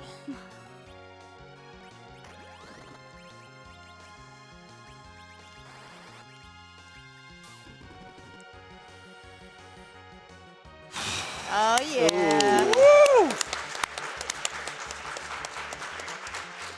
And because Yang has so much HP, that doesn't actually finish him off. So Easy every time. yes. Wow, very nice. And he's so healthy now. And still on step route. That's a load off. That was not only difficult, but he had to get lucky too with Yeah. both with the turn order in the fight, and then also just how much damage Yang did to the twins with his kick. That was actually the first time I ever done it in a run and got it first try. Oh, that feels good. Okay, donations, please. All right, we have got No Ghost Girl, though. $250 from Scenariox, who says, I've been watching AGDQ since 2014, donated last year, and now it's time to donate again. You guys and girls do an amazing job fighting this horrible disease, and seeing that almost $1.5 million has been raised brings teardrops to my eyes. We are getting close to that. I do want to take just a quick moment to remind you, we are getting tons of donations in. Do not worry if your donation doesn't get read out loud, because it is certainly being read by a number of caring people here. We're seeing all of them, appreciate all of them, no matter the size, so do keep them coming in. All right, we got time for one more, and then we got to start the names. Okay, we've got $150 from Neon Alpha, who says, Clage is the most beautiful priestess. Aww. All right, so we need renames for Tella, Pelham, Porum, and Yang. Which one first? Pelham. Palom is going to be Mac. Yes! With capital Yeah. M. Sorry, I'm excited. Okay, Porum. Porum is capital C, Cheese. Yes! Very surprising. And give me Yang. Yang is capital H, Happy. Happy. Held on. Okay, and then Tella. Tella is in all capital letters, Arby's. Yay! You made the right choice, America. I'm so happy. Okay, this. No. Yang's happy. Yes. Well, okay, Yang is Yang's happy. Yeah. So now that we have picked up the Baron Key, we do have access to a few more spots here, and that means it's shopping time. So making sure to pick up those headbands and karates, as we are going to need to equip them, and just some random other items. Just don't even worry about it. We just need 8 Thunder Claws, 48 Ice Claws. He's got all this cash, you Yeah. might as well do something with it. We just really like claws, and might as well get them in all shapes and sizes. Now, a lot of the inventory was set up so that there is easier management when it comes to actually equipping stuff. Purchases matter for other things, though. Just glitches and stuff. I mean, when you have that much money, you might as well spend it, right? Yeah, Buy a condo. Claws make great stocking stuffers, too. Yep. Seriously, it's like, you can buy a house, but you're like, I've got all these claws sitting around. Well, hey, what do you think the people of Mist think? They've just got all these iron shields. They're going to build the entire town out of iron shields. This is another good wall for donations. Okie doke, I've got a few. We've got $169 from Specialist Nelson, who says, Games Done Quick got me through 2 deployments to Afghanistan and Iraq, and soon I'll be completing my term of service. I can't thank you all enough. And by the way, hey bro, sent ya. What? What do you call a pub that's all out of forks? What? I don't know. A spoony bar. Oh. Okay. That was Even beautiful. the audience is booing that. That was beautiful. Don't listen to them. It was beautiful. We've got $500 from Bo180. This donation goes out to my little lady who gives me lots of hugs every day. I couldn't miss this chance to donate and save the baby Yoshis. And I've got $120 from Anonymous, who says, here's to killing the baby Yoshis. I can't think of a better way to use my first donation. Also, that Bandai Namco prize looks pretty sweet. And that's a reminder, when you are filling out your donation page, make sure to apply your donation to put yourself in a running for one of the great prizes that's currently available. And just let me take a quick moment here to give you an update on that Yoshi bid war. We've got Save the Baby Yoshis at $1,110, and Kill the Baby Yoshis is at $610. So Wow, get your Save money is in there. winning? Save is winning That's right now. weird. Yeah. And Super Dram World 2 still needs about $20,000 to complete, so dump your money towards those guys. Yeah. So Rivers just put on some of the upgraded equipment that he bought in Baron, like the headbands and karate armors, both increase characters' strength, which matters for punching bosses. But he also cast Cure 4 a couple times with Tella in a special way, and if you were astute viewers might notice that Tella now has Box Corner or Boomerang 06 listed for his MP. And well, I'm sure that's inconsequential. Yeah, I mean, it's probably just a minor graphical glitch that happened just because you were just too fast for the game. Yeah, definitely. Game just can't handle it. I'm sure nothing strange will happen in this fight at all. It'll be just as intended. Yeah. Especially for Mr. Wiggle Arms himself. Yes, I'm a huge fan of this guy on the 3D remakes Me of this too. game too, where he does this kind of little dance with his snake He hands. looks like he has Beautiful. bad posture, though. Like, look. It's all slouching. And so you are going to notice that we are purposely killing off the poor mac and cheese. That is on purpose from all throughout the route, but especially from this point forward. We're going to be really concentrating on experience routing, both for the characters who are in our party and for our currently invisible shadow party of people. Wait, what?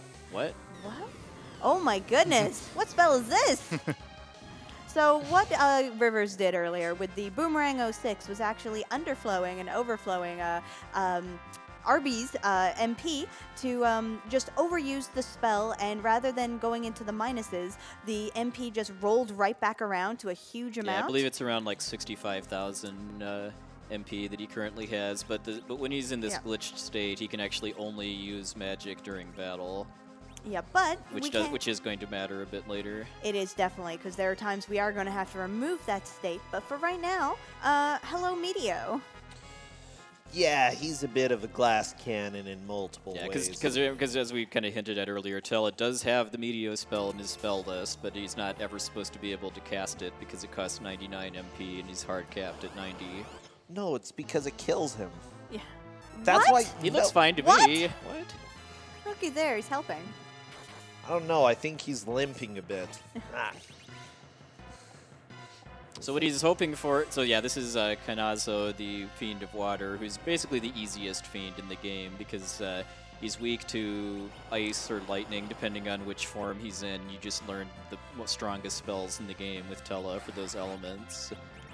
And Oh my yeah, goodness. if he gets really lucky, he can actually just kill him outright there. And if he'd have actually bought some better armor for boosting magic in this city, he could generally guarantee it. But That was a particularly low roll, even for Yeah. Tella. Yeah. And this is why whenever we're talking about Arby's or Tella, we're just like, please, because he has a frequent tendency to roll low and to just flat out miss spells.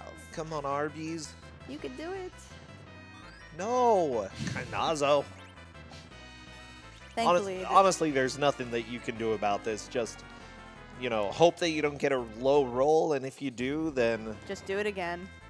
If it's high enough, you can hit, get some extra hits in with Biff and Yang, and or Happy, I should say. And And it's kind of worth noting, too, that the reason that Wave did comically low damage the second time is because the damage is based, Of course. is based on how much HP Kanazo has.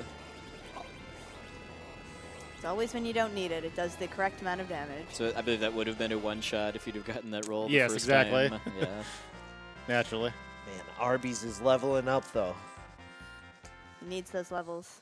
All right, this is one of the longest cutscenes in the entire run. Yes, It's a it is. great time for donations. All right.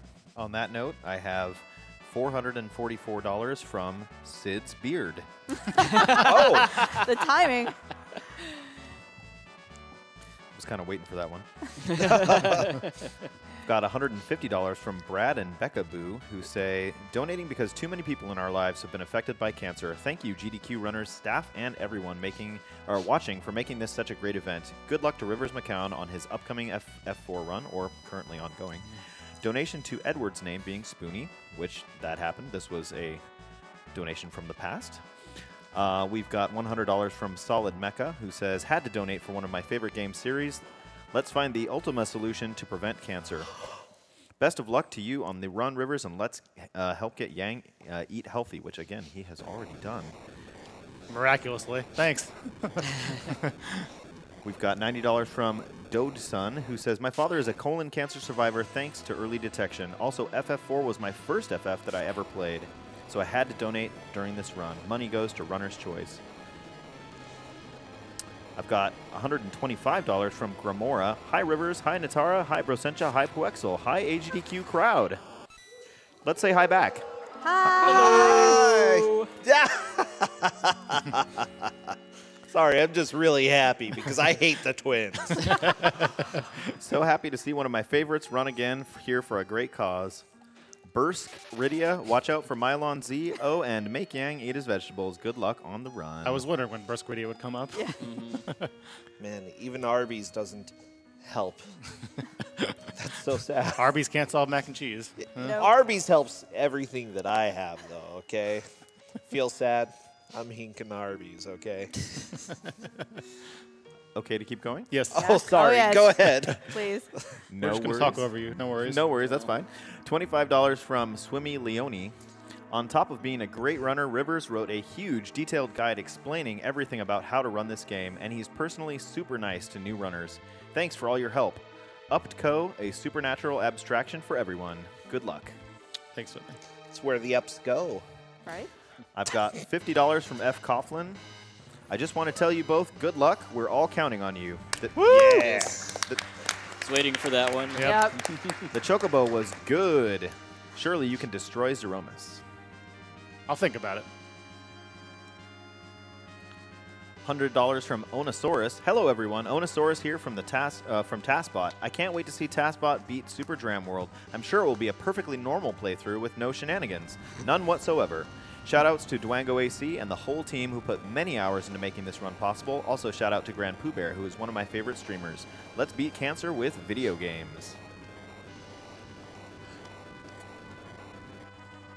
Got $120 from Quigley Bard, who says, my siblings and I have been watching GDQs for several years. This year has hit home more than past years as our father was recently diagnosed with colon cancer. He has since won his fight and is now cancer-free.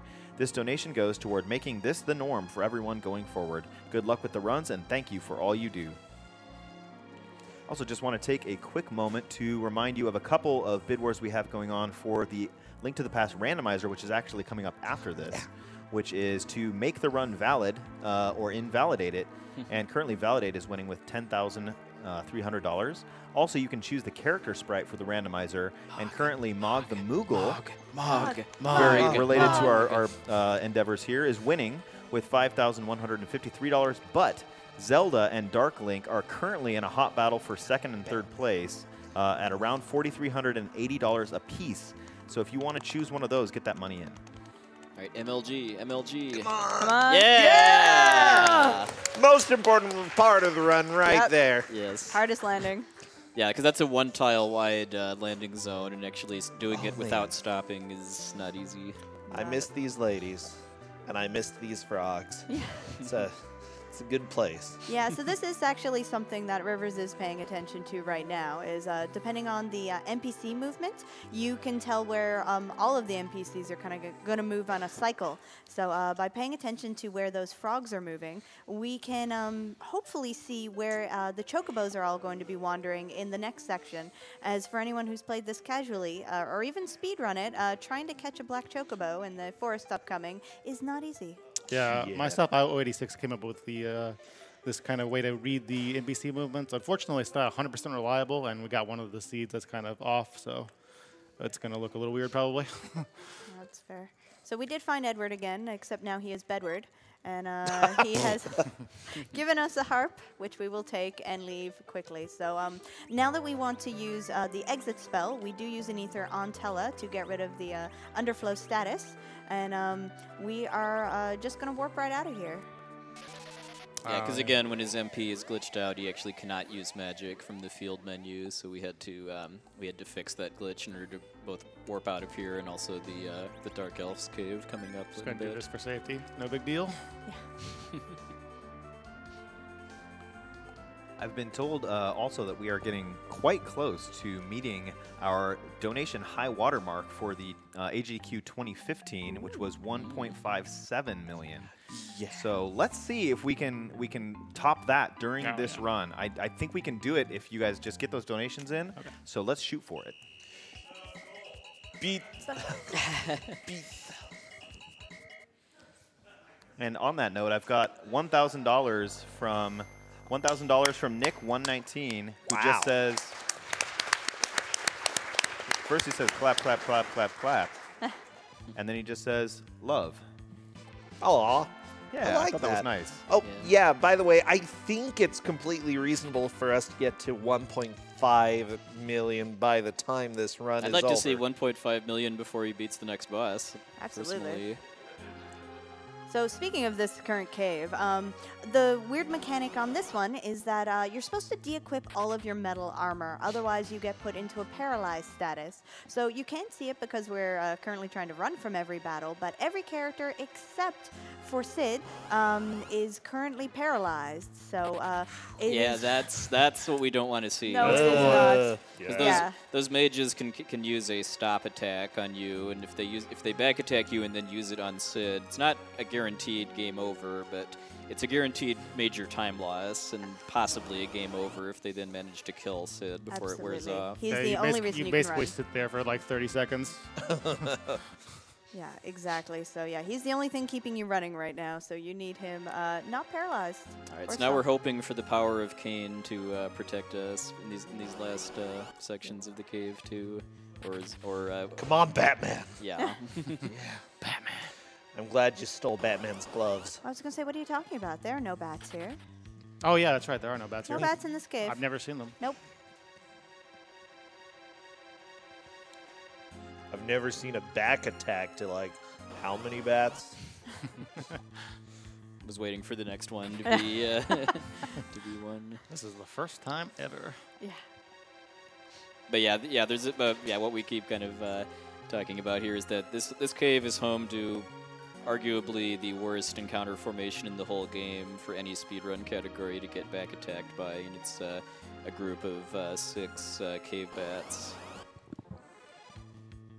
which he managed to dodge even encountering at all, much less getting back attacked. There really are no bats in this cave. That was a really generous walk. It was. Yeah.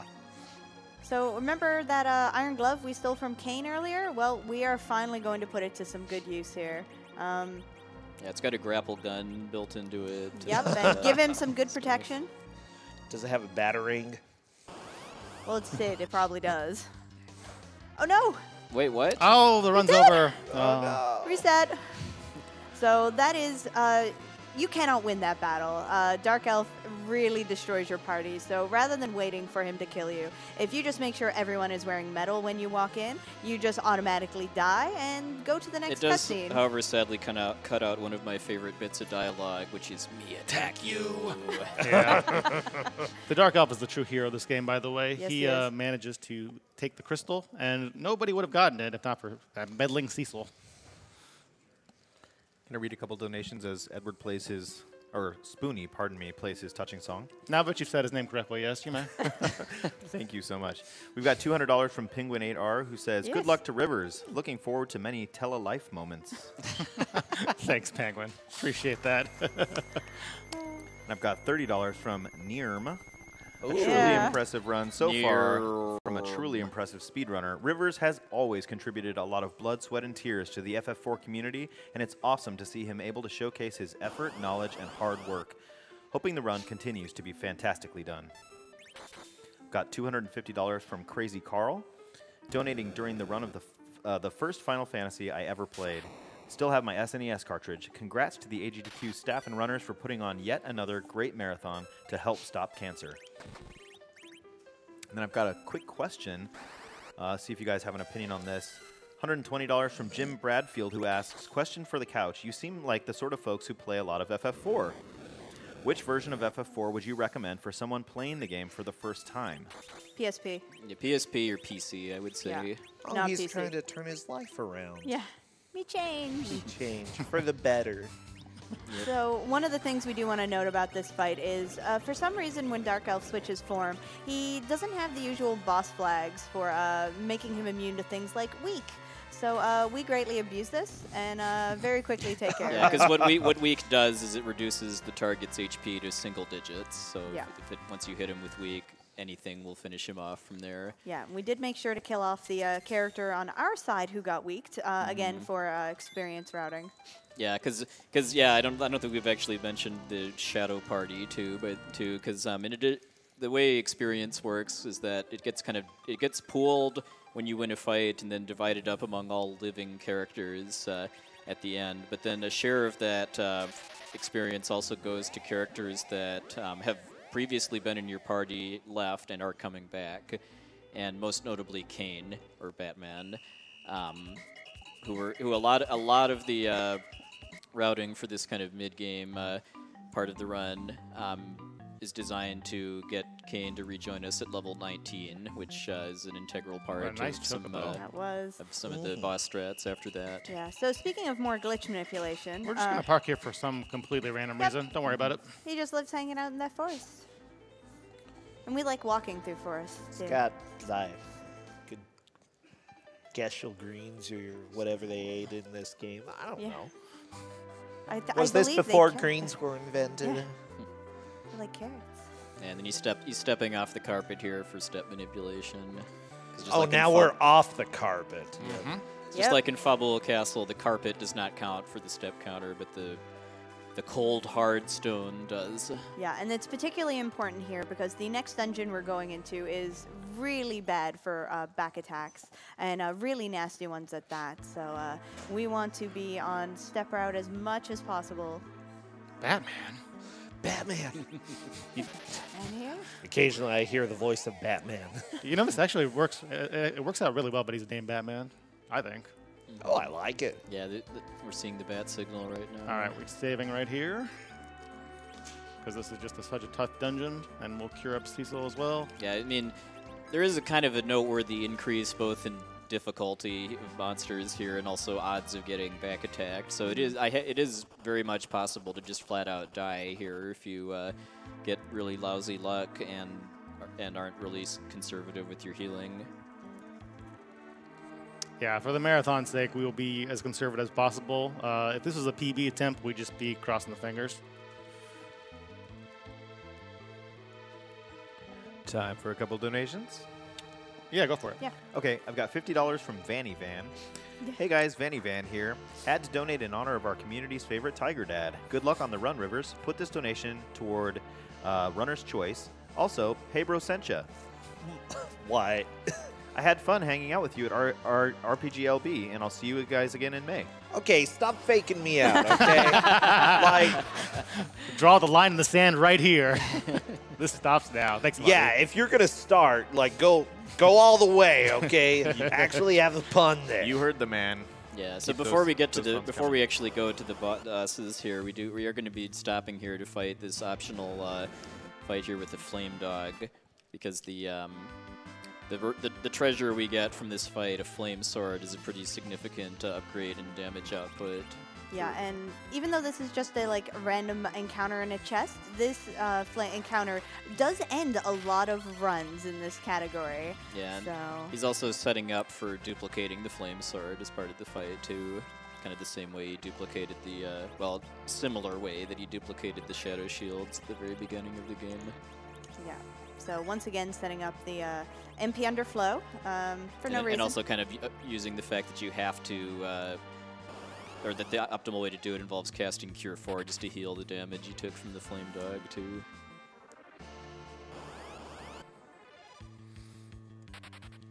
No, probably time for some more donations here before the next boss. Yeah, we're just hoping to not get owned by back attacks, because there's even some, like, aren't there some fights too where even if it's a normal battle, you can still get hit before running because of how underleveled you are. Correct, yeah. Yeah. That was a bit of the commentator's curse there.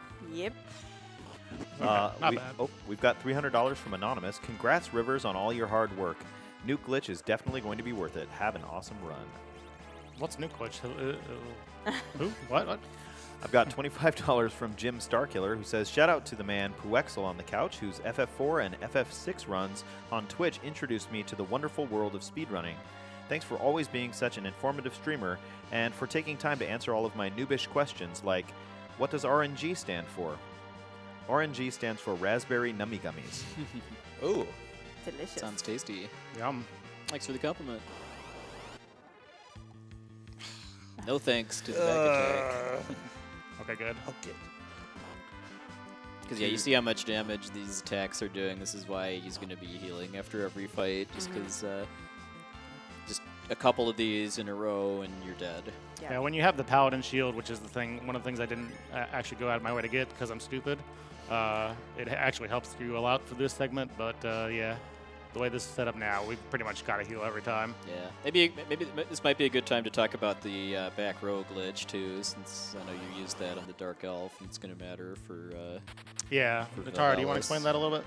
Yeah, so one of the glitches that is in this game is when you are equipped with a back row item, even after unequipping that item, you do not lose the back row principle and properties there, but you and still when we keep say the back full row, damage. that Yeah. means doing full damage. From Yeah, the back full row. damage from the back row. So what we did is we took the bow and arrow from Rosa in the Mom Bomb fight, and we have equipped them on Paladin Cecil, who has the ability, and then removed them and put the fire sword on him. So by doing that, we can stick Cecil in the back row with the fire sword, and he will do the same amount of damage with that sword as if he were in the front row. So where he also has the cover ability, it allows him to more effectively protect the other characters in the run, especially Tella in fights like this, and also he does get to do full damage when in the fights where he will be fighting, which is not this one. Yeah, cover actually automatically happens with characters that are in critical HP, but you can use it manually from the menu to cover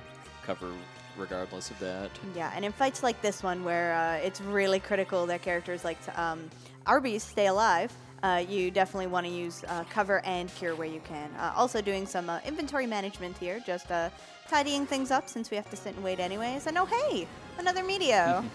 We do have just under 9,000, or just over 8,000, I guess, now, until we hit the 1.5, so, oh, we're so close. Yeah.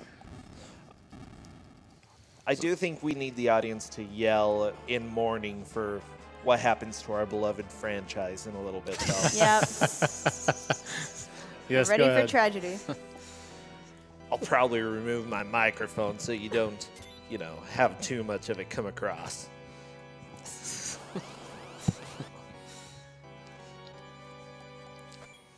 So as we were told by the plot, apparently Arby's only has enough MP to, or doesn't have enough MP to, or vitality to cast Meteor. So apparently bad things will happen if he does so. Yeah, if you're just tuning in to the reason he's pausing the game during certain fights too is actually to pause the in-game timer, which is going to matter in a very major way later in the run. The only thing that's wrong right now is that I have to fix my inventory. When I did the carrot glitch, it actually was a little bit too fast for me. So I kind of got screwed up. So along the way, I'll be trying to fix things. Spending the entire life of Arby's to defeat you. No Arby's! No! Why? No, why?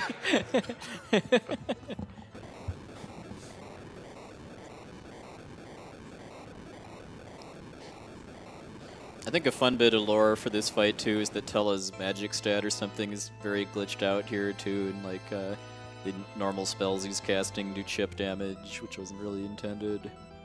Yeah, they made Golbez double weak to Holy, so since Meteor has that element, yeah, that's the big reason, even though Tella doesn't have that much magic stat.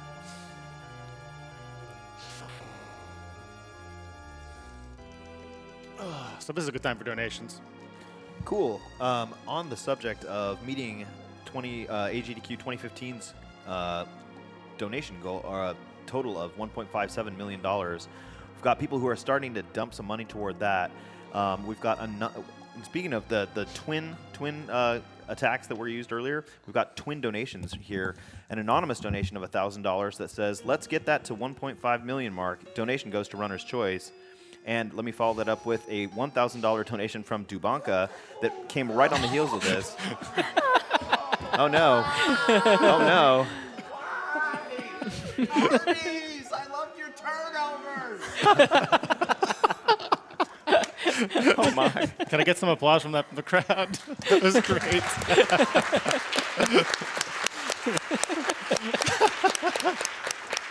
But we have Batman now. Who needs Arby's, right? Right? Batman is here. Batman can't replace Arby's. As I was saying, you silly heads. Sorry. I believe your term is silly goose. No.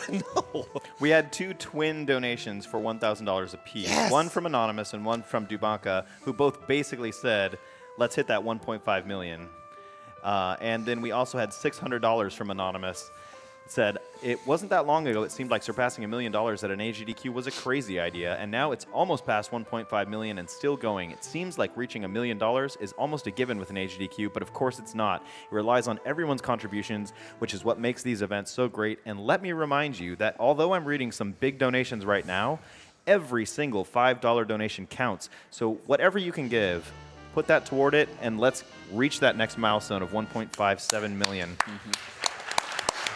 All right. All right, so now it's time to start setting up for the fight with Valvalis, the Fiend of Wind, and he's putting on the duplicated Fire Sword along with some strength boosting gear on Kane, and then he also revived Yang and Sid, but didn't actually heal them, and that's to keep them in critical HP so that Cecil will cover them if they get physically attacked by Valvalis. Yeah, we do want to note that Kane did join us at level 19, which is the level we were aiming Batman. for. Sorry, that Batman joined us at level 19, so this fight goes very differently if we don't get him to that correct level. So, but everything should go well, speed-wise at least, that way. This is a really, really technical strat he's using for this fight, too, that I actually, honestly, don't fully understand, too, so... Yeah, Yeah. basically by having Happy set up that first attack a little bit late, we continually abuse the ATB in this battle, and always during something, somebody else is casting something, or, you know. Yeah, and I believe the net result is a guaranteed 2-cycle kill on Valvalis, too. Especially if you keep getting those damage rolls from Batman. I've seen it fail one time out of, like, since we started doing this. Because before this, it was very dependent on Kane's jump rolls, jump damage rolls, as far as whether you can kill her before she tornadoes a third time or not. Batman. Batman. Love Batman.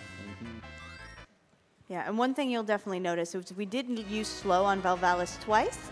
Many of the bosses in this game aren't immune to slow, so we take advantage of that. Yeah, and slow can actually be stacked up to 3 times, yeah. too. So yeah, we do it twice here, and then Clay gets designated to keeping Biff as healed as possible so that he can continue to cover everybody else who is about to die. Now we're going to have our stone statue of Batman finish the job. Or not, I guess. Nice. Awesome.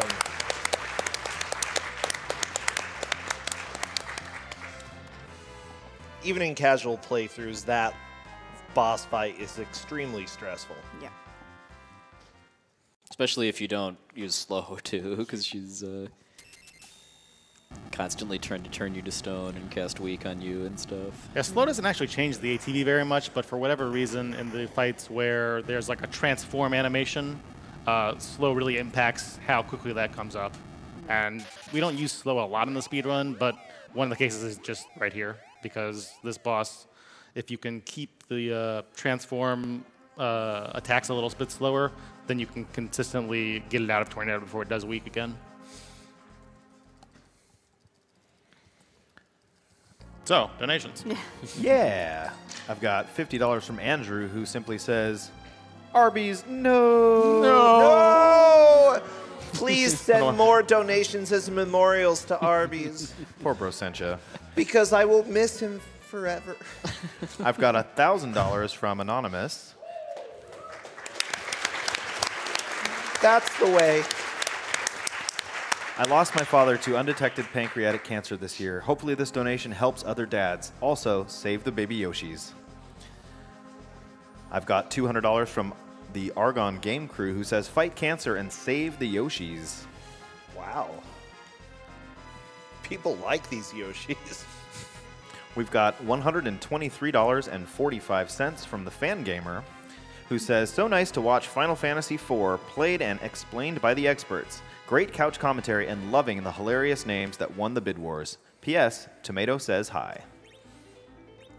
So I'm going to take one name on my own since Sid wasn't on here. And since I am about to marry an engineer, I believe we can give Sid a more appropriate name.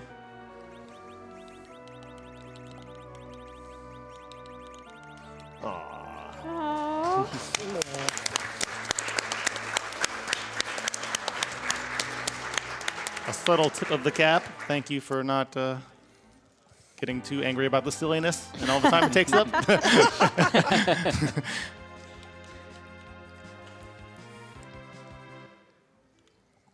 Keep them coming. Okie dokie. Oh, Got yeah. some delicious cutscenes here. I've got $30 from Silver Moon 9000, who says, great games, great prizes, great people, and a great cause. Keep up the good work. Also, shout-outs for not throwing a life down the well first, too. Yep. Well, yeah, that's happened a few times. Yep. I've got $150 from Patrick Hartemink. This is the first time I've ever donated to an AGDQ. I sadly lost an aunt a few months back because of cancer. It's such a nasty disease that has no right to exist anymore. So let's break last year's record. Greeting from the Netherlands. I've got $30 from Acklerin, who says, I can't believe AGDQ is almost over. At least I'll have a bunch of VODs to keep me busy over the next few weeks. Here's for the TaskBot playing Super Dram World 2. And that incentive is currently at almost halfway met at 12,500 out of 25,000. So keep that coming. I've got $200 from Argon. Oh, no, I already read that one. Pardon me. I've got $250 from Rakuen, who says, hey, bro, sent ya. What? What would you call Cecil if he were friends with Din from Legend of Zelda? I don't know. You'd call him a pal of paladin. Din. A paladin pal of Din. Oh my gosh. Seriously, though. You actually caught that one before it slammed you in the face. Oh, the Boo Birds are out now. Seriously, though, this year's AGDQ has been amazing, and the gameplay and commentary for FF4 has not disappointed. Keep up the good work, everyone, and let's break that 2 million mark again. Yeah. Yeah. So anyway, lot of people at this point are probably looking at the fact that we're about an hour 45 into the speed run, and the estimate for this is 2 hours and 23 minutes, and we're maybe at this point like about 2/3-ish of the way through the main story. But as far as how we're actually going to be finishing the game in like roughly half an hour from now, well, the kind of the final bits of setup are about to begin here. And in trying to help towards that, we've decided Cecil needs leg day. So we're going to be doing some stairs. 63 flights of stairs, to be exact. Yeah, because every time he's going up these up or down, even though he's going down the stairs here, it actually is increasing the floor counter that the game uses to trick mostly for the purposes of the warp spell, which sends you back one floor. They didn't think that people would try and go up and down stairs enough, so they're like, nah, we'll just have it increase every time. Well, I mean, I'm not going to do it. Yeah.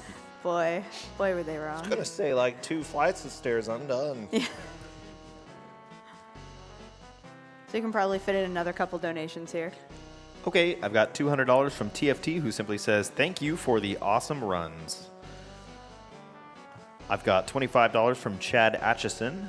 I dedicate this donation to my father. While testing a cancer screening machine at work, a small mass was found on his kidney. It turned out to be cancer. After surgery to remove the kidney, my father has been cancer-free for going on 5 years now. Cancer screening and prevention are the first steps to eliminating this horrible disease. Thank you to GDQ for this event, and keep up the great work. $500 from Grogs. Greetings from Scotland, from the Grogs family in Scotland. We have all been looking forward to GDQ this week, and it has not disappointed. Amazing work by amazing runners for an amazing cause. $150 from Johnny Hotbox. Another incredible GDQ. I'm so proud of the gaming community every time I see this. It's amazing what we can accomplish together. Much love. I've got $1,000 from Akusai24, who did not provide a comment, but thank you so much for that generous donation. Nice. All right, so now that we've got our exercise in, it's time to play with the dolls. Yep. More break time. Ah, the best fight ever. Yeah. Everybody loves this fight. Love this fight. Oh, yeah, that's wonderful. I know I love this fight. Yep. Yeah, so Calbrenna, the next boss, it's normally a 2-stage fight where you fight a ring of 6 dolls that once you've killed all of one color of them, then they'll merge into a big doll that would hit us very hard if we actually saw it. So we're going to try to skip that. Are you sure you didn't say Big Doll? I said what I said. I thought I heard Big Doll. I heard Big Doll too. Yeah. Remember, the doll is evil. That's what I learned from Bloodborne, okay? The doll's evil. In the JP version of this fight, actually, you are able to stop all the dolls too, or the back row of dolls, so it's way easier.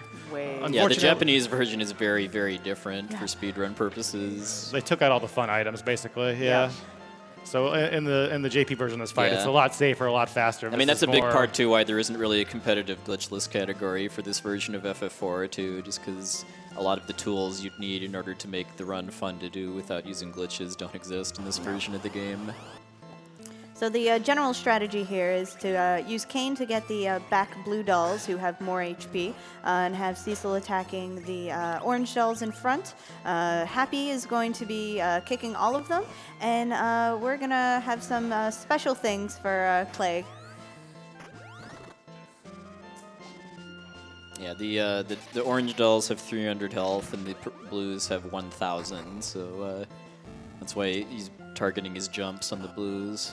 Yeah, and it may look like an error, but we did mute our party on purpose. That was a pretty bad roll from Kane. That was a really bad roll from Kane, yeah. So we do want most, if not all, of the party muted, as there is a boss battle immediately after this one, and we are trying to manipulate it in advance. Yeah, you fight a librarian. Oh, the you worst. gotta be quiet. The worst.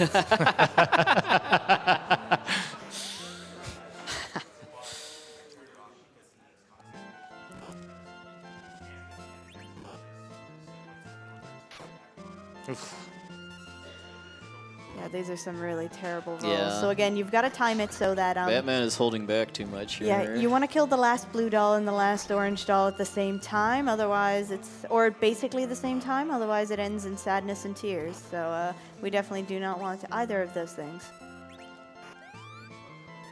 So we should have it though between the kicks and everything, but definitely playing it safe with the timings to make sure. Good. Yep. So we're safe here. All right, good deal. Lovely. Good. This fight's come a long way over the years too. Like I think probably the biggest change was the introduction of kicking them too, which reduces the amount of randomness as far as whether you can kill them on turns you expect to or not. Yeah, I played that fight really safe at the end. Yeah, absolutely. So this next fight, you're going to definitely see some interesting things here, and it can be extraordinarily dangerous. The most important thing you want to do is to make sure that Kane gets off in that jump before Golbez starts to try and paralyze your poison, or your party, sorry. So the reason we have muted our party is there's something in this game, it's the status ailment priority chart. So each of the status ailments, they have a certain priority, and if you have one status ailment, then anything below that in priority will not take effect. So in this case, mute is above paralyzed. So we have muted our party, so Golbez just won't be able to paralyze anyone, and it does ensure that you can keep doing things while you're waiting. Yeah, because ordinarily you'd just be sitting here during all of that text, and then also the Shadow Dragon's attacks, but because we're not paralyzed, we can both do a lot of item sorting and then also get a head start in the actual fight with Golbez. Yeah, and the goal is to have Golbez dead before our next character joins us. Not with those rolls, though. Was bad. Okay, still managed it. So we got Rydia skip. There is no other person. Boy, that Mist Dragon sure came out of nowhere. Right? Don't know where that could have come from. 1.5. Hey, 1.5 million.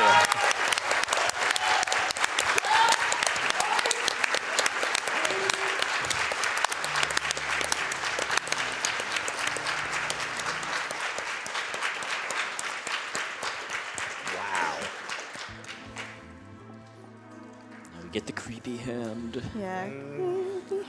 That we're just going to stare at for a while, too. I call him the lobster hand because he's kind of wiggling around. He's got this little tail here. Rivers, do we have a moment for a quick announcement? Sure, go for it. How much time do we have left in the run, would you say? Maybe 12, 15, 13 minutes. Okay, so the bid war for choosing the sprites that the characters will use in the Link to the Past randomizer is going to be closed when Rivers calls time for this run. Ooh. And the top 2 names will be chosen. And I've got to quickly explain this. Mog the Moogle is well in the lead at $7,728, but the next 3 characters, Zelda, Dark Link, and Luigi, are almost neck and neck. So if you want, whichever is in second place will be included. So get your donations in for that character bid war because it's going to be ending as soon as he calls time. Okay. What? Yeah, what's happening here? So what you may have noticed, Rivers did make Rydia use the warp spell, which warped us back into the crystal room, which weirdly still contained the crystal. So we, of course, jumped on that opportunity. So and you can see some weird stuff's going on here, and you know who's not a fan of that is Kane. Nope. Batman. Yeah. Batman does not like weird stuff at all. Batman's just like, I'm gonna nope right out of this thing. Whatever you're doing with this, I'll pass. And Yang has decided. Batman works alone. Yang has decided he really wanted to cosplay, so he's now a ninja. Oh. We don't question this at all. I like the look. It's a good change. Yeah, it is. Yeah. Good look for Yang. He was a little bit too unclothed at the top, So now that we have that crystal taken away from us, you will note that Rivers went into his inventory and swapped some items, which changed the item warp, because what's happening is we're now on the moon. Yeah. Yay. Yep. The glitch is looking at the different items which he bought, the particular item type, the quantity they're in the stack, and the position they're in the inventory, and taking X, Y, and Z coordinates out of that and warping around. And taking all of those stairs on the world in the castle, we just overflowed that and broke the map. So between breaking the map and the item warps, we're gonna have a bit of a cool time here. Yeah, like the first thing that he did was to go to the sealed gate or the sealed cave so that he could get Kane removed from his party and then replace him with Fusoya. So. Batman. We are far from done. Oh, we are getting close, but there's definitely a lot of cool stuff happening. So we do have to go through about 63, 64 floors of garbage. So this is the dwarf who creates the Excalibur sword. This is his house we've been hanging out in. So all of this sandy area. Yeah, and this part of the run has changed massively in the 4.5 years, I think it is, since this was last in a GDQ marathon. Oh, yeah. Like I think a lot of the credit goes to myself 86, I think. Myself 86. I thought you were going to say it goes to myself. Also, Nierman Roth did a lot of work on this too, and No Cash, who ran this at GDQ in 2016. Or the No 64 category, I mean. Yes. Like I think they've, through the findings, I guess, with like putting the chocobo in a specific part in the map and some other just kind of seemingly random things like that manipulate the memory, they cut out a second round of climbing stairs, along with just making this glitch more consistent as far as not crashing your game while doing it. Yeah, so which is kind of nice. that is really nice. So making sure to change the RGB values here, as that is yet another part of the glitch. And because he's using specifically what's called the 12-item route here, there is going to be a save point right in the middle of the glitch and right before the 3 main spots where this can soft lock, or as we like to call it, bacon. Because the sound of the soft lock is the sound of sizzling. So here we are in a nice save room. It's a little glitchy, but it works.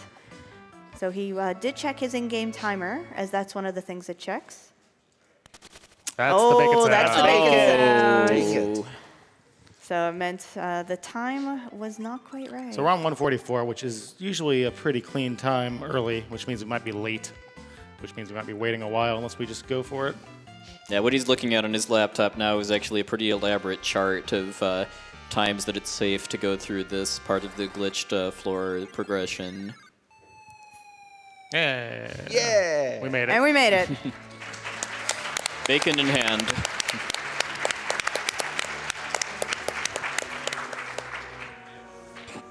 So I now, didn't know that's why you called it bacon, because of the sound. Yeah, the little sizzle effect. Yep. Okay.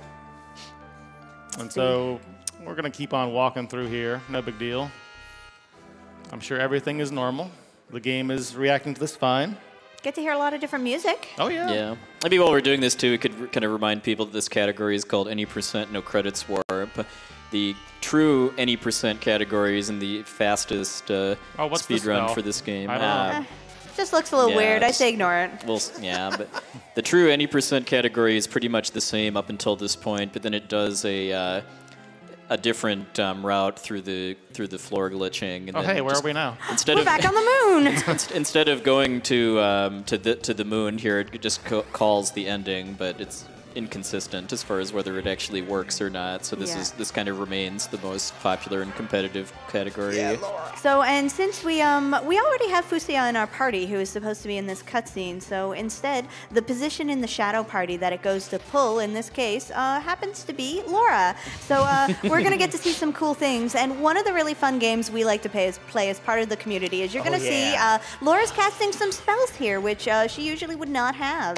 And in particular, Meteor is one such spell. So Laura has really low magic. So we like to guess value Silly. anywhere between 1,600 and 2,100. So maybe in chat to put your guesses in and see how close to the actual value you can get. Yeah, Price is Right rules. Oh, Price is yeah, Right as rules. always. Yeah. I'm So- going 1953. I'm gonna go 1953.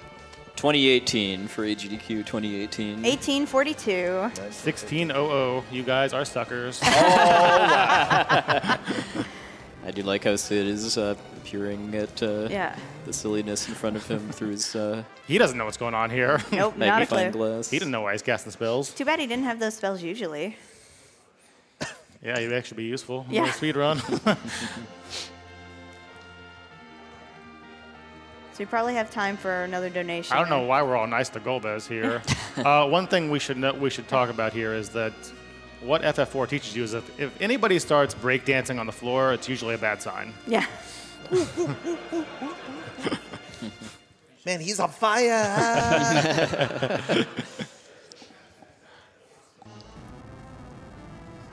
He is the hatred. Oh, no. This game is just a great localization. It's wonderful. There are so many great lines. Yeah. Yes, It took, there are. and it took 3 people to come up with this too, because if you watch the full credits, the localization team for this game has 3 names in it. All right, what Okay. are we gonna get here? Let's see what we got. Wow, that was low even for Golbez. All right. Come on, high. Let's go, Laura. 1953. 1846. Oh, Zach, guess who that is? It's Oh! us. Well, congratulations. 1842 winning. That was like right on. It really was. Sometimes it works. Me, you fools. What is that?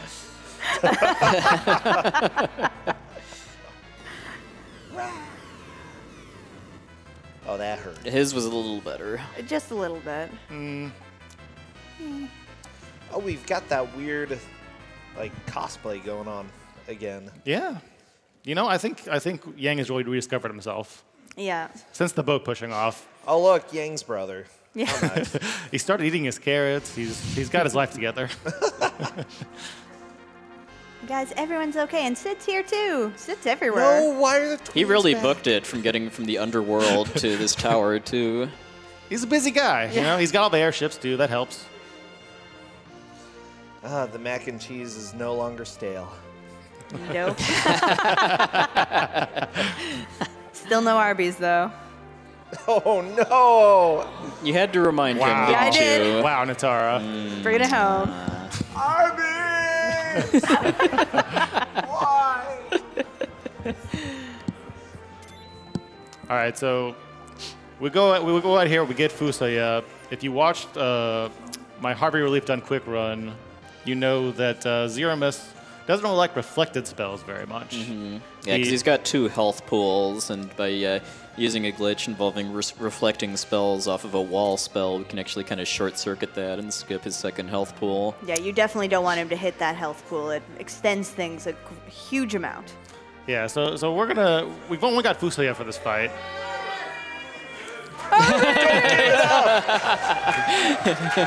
Don't give up the Arby's. Arby's gave us the energy. So you will also note that Rivers is making the entire party run here, and this was found just a year ago. That when they're crouched down and kind of sad and crying with sweat drops, it takes a lot more. There's Creates lag. a lot of lag. A lot of lag. So 12 by, seconds of lag, I Yep. believe. So by running through this, you save 12 seconds. So you Wow. definitely don't want to lose out on that. Yeah, it's pretty beautiful. So yeah, this is going to be a very technical fight. I actually did not put Biff in the middle to use the crystal right away. So unfortunately, going to have to find a way to get to him really quickly. Turn order might be a little bit off. Because the timing's going to be really tight. Because every time Blue Zeromus shakes, it does dispel all buffs in effect. So getting his wall off to set up the reflect glitch is pretty tight.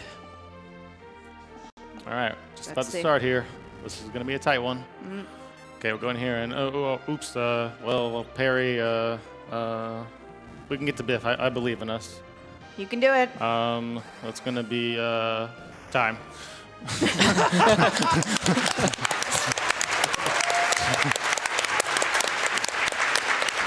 Gerzergram.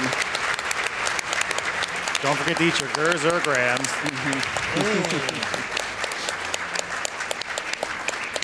All right, so I guess if any there might be a few people kind of curious about what just happened there too. So another thing that Rivers did using the 64 door glitch with the stairs is that he actually corrupted Fusoya's magic list, and he actually gave Fusoya an enemy skill called Reaction, which normally there's an enemy called Grenade on the surface of the moon that has kind of a Easter egg property where if you cast the Lit 1 spell, or well, I guess just any lightning spell on it, it uses a counterattack called Reaction that just actually kills all of the monsters instantly. And by giving that to Fusoya, he was actually able to kill Blue Zeromus and skip the real fight too, because just that reaction spell, or UptCo as its as its glitch name in the menu displays, just has kind of the special property that it kills all monsters on the battlefield without having to target them, because Blue Zeromus normally anything you try to target him with will miss. Yeah, but since it targets all enemies instead of him, it's just it wipes them right away. And the reason it's called UptCo too is it's because it's actually two different ability names that are kind of smushed together. Like Upt, I think, is Disrupt, and then Co is Cold Mist, which is the Mist Dragon's counterattack. All right, so I believe we met that nuke glitch incentive, right? Yep. Okay, we're gonna see some even weirder glitches then. Yeah, this is brand new, really. This was discovered in 2018, I believe, or at least fully routed in 2018. Yep. This is something interesting we found. I have no idea what's going to happen. Let me make sure this is the right file. Okay, so this is something that I found on a ROM hacking board. We've always known that you were able to multicast things with Twin if you could line the turn orders right and use the right spell. We never had an actual use for it before.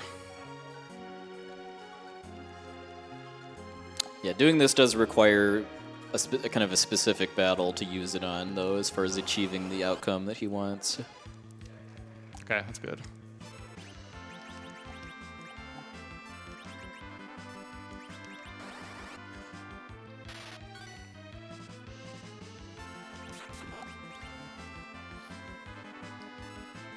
All right, so we're going to multicast Nuke. You're going to see the sprites for this kind of overload a little bit.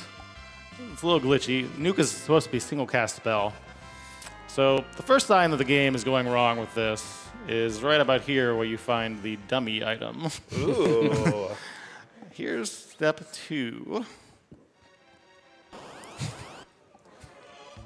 But don't worry, it's totally normal. Yeah. Nothing to worry about here. Yeah.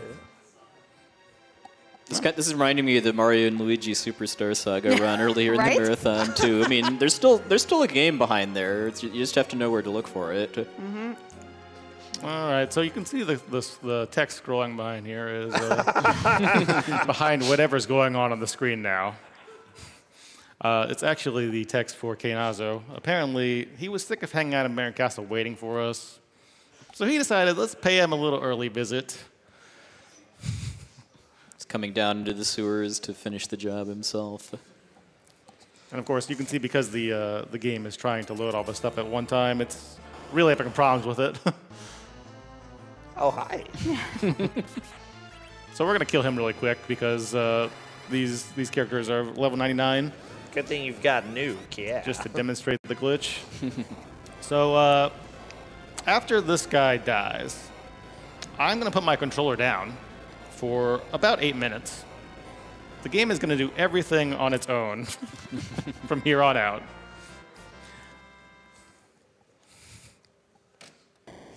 Ooh.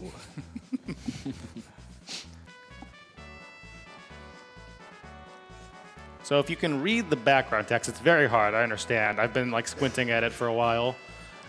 You'll notice that the text boxes this thing pops up is from telefighting Edward and Damsian. And what's really going on here is the game is attempting to load at the same time that cutscene, the post-Keinazo cutscene where the twins, Mac and Cheese, get petrified, and the cutscene to go underground after you use the magma key. So the game is to be charitable, having some issues with this. Yeah, I mean, and then kind of the short version of how it got to this point is that he cast a spell that has a lot of sprites as part of it, namely Nuke. Yeah, normally you have like about 20 to 25 of these little orbs coming in, but because you tried to multicast it, the game just couldn't keep up with how many animations were happening. There are ways to do this glitch that we found where you can skip past this part even, but this is just a fun showcase. This part is so great. It's just black. Yeah, I think it's still kind of a work in progress as far as exploring potential for this glitch to actually be used in a speed run. But right now, we're just Also, don't worry about the letting the black magic screen. happen. This is normal. Things are happening. Yep. Yeah, they turned out the lights in Baron Castle. they're going to sleep a little bit. Oh no, the walls are closing in.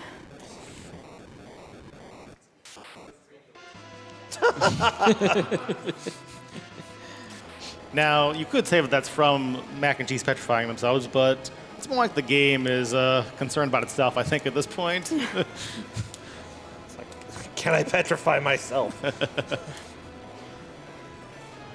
I turn out the lights, we won't see the absolute disaster that's happening behind.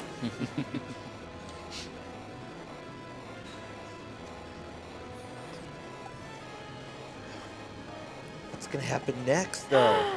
I don't know. This is like a murder mystery. It pretty much is. There's something being murdered here. Except we already know who the murderer is. We just don't know who the victim is.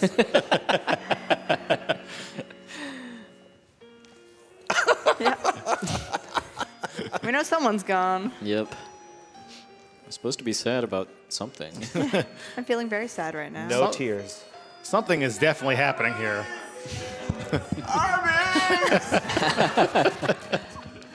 Is it possible to get a couple Arby's-related donations in? Yes, please. All right. Hey, Brosentia. Why should we be worried about Arby's setting fire to his other party members? Okay, why? Because he makes roast biff.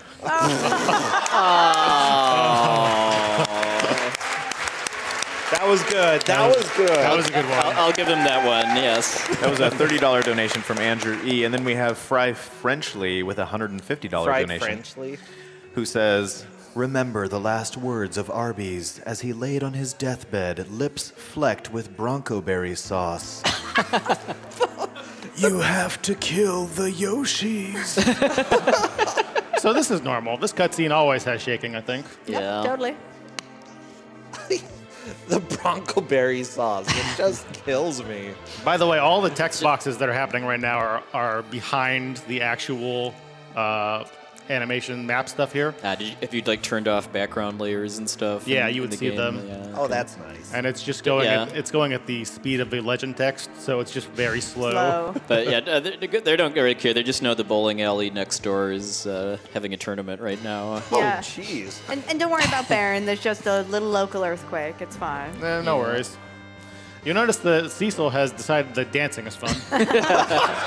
And that walls are merely a Yeah. suggestion here, too. You also notice that Sid didn't really get a chance to finish his airship.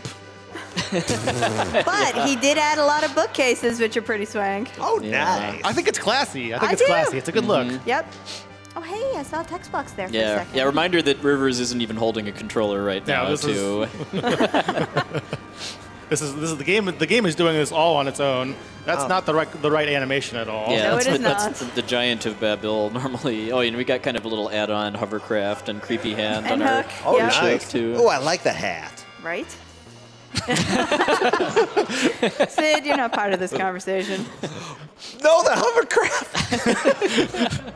And here's this dramatic Kane Cecil scene, except with dancing. Yes. Come on, dance. Dance with me one more time. I am Batman. Shall we dance? 1, 2, 3, and shall we dance? So, Cecil, have you ever danced with the devil in the pale moonlight? Wow.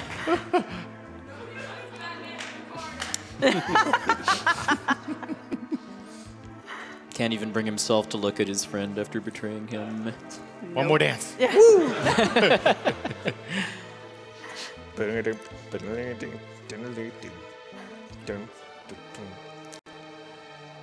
That's all the dancing. No, that's not all the dancing. But at least the hook's still there. Okay. Yeah. Oh, there's so much more dancing. So Yang's just gonna stare at Cecil for a while. This is really about getting pushed off the boat, I think. Yeah. You've got a zit on your face. In the meantime, Cecil and Sid, though, they're just sharing some looks here, longing looks. You got a lot of zits on your face. You've got a beard. You got purple hair. Where'd you get that purple hair, boy? I was outside in the purple rain.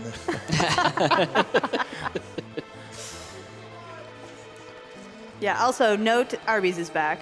You're welcome. Yay, Arby's! Now underground. Yep. Oh, The ground is merely a suggestion too, along with walls. Yeah. Also, not the explosions we're supposed to have. Apparently, when you put bookcases on an airship, it makes it, be able to pass Either through that or solid that matter. tank there just has really, really, really bad aim. oh, jeez. Those actually hit them this time, There we go.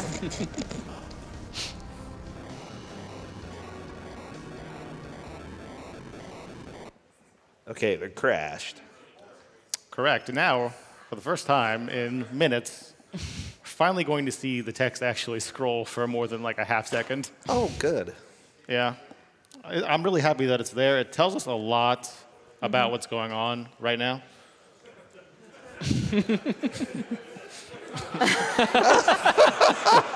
But isn't. It's Leon. So we finally get control again here. One thing you notice is the hovercraft over Cecil's head. That's now his hat. He just wears that. He's having a good old time. And if you go in anywhere, you'll notice that Cecil loves to dance still. He's going to play us off. If you actually go in and do this fight now, you will actually softlock the game when Radiant comes back, because Cecil will not look at her. But this is just super fun, and so grateful that we were able to raise enough money to show us off.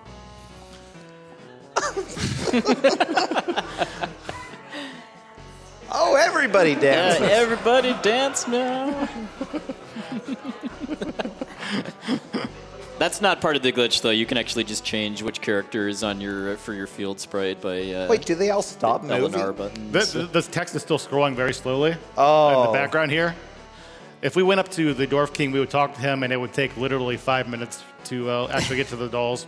So I'm not going to do that, but thanks so much for letting me show us off. Thanks so much for letting me run.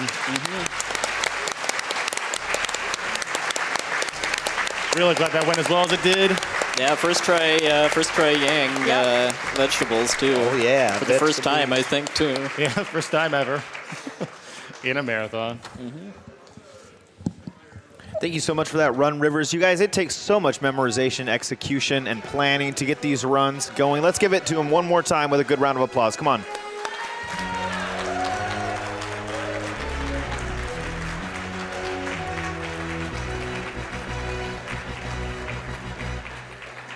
All right, the next thing we're going to be having is an interview with our Super Mario World runners. But before we get to that, I want to read some of these piled up donations. I've got $42 from Slippery, who says, the epic FF7 run at the last GDQ convinced me to make my first donation to one of these amazing events, and I thought I'd make donating a habit whenever the series is run. Commentary from the runner and couch always shows me how little I actually knew about these classic RPGs, and I can't wait to see all of the exciting ways my introduction to the Final Fantasy series is broken.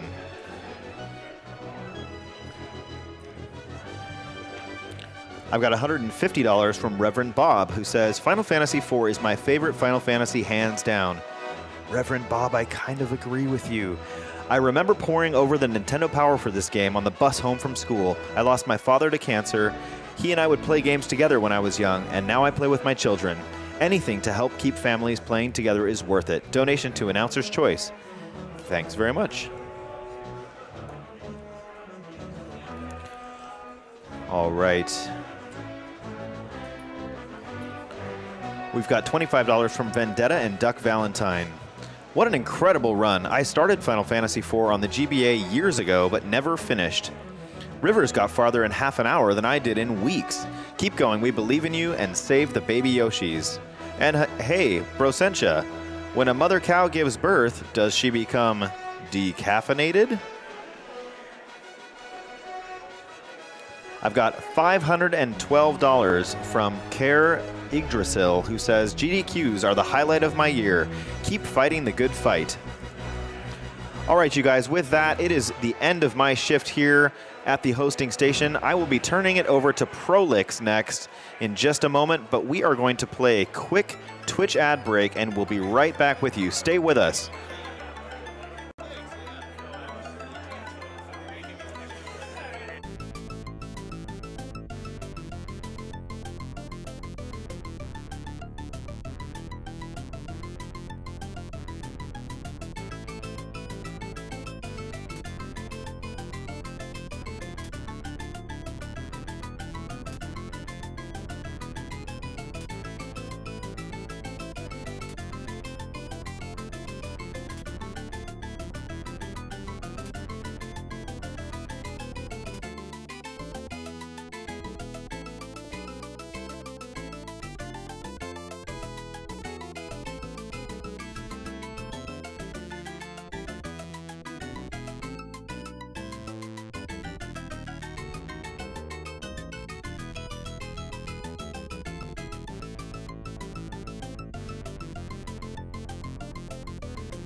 All right, there's all kinds of moving and shaking, hustling and bustling going on in the AGDQ room here. I wish you could see it.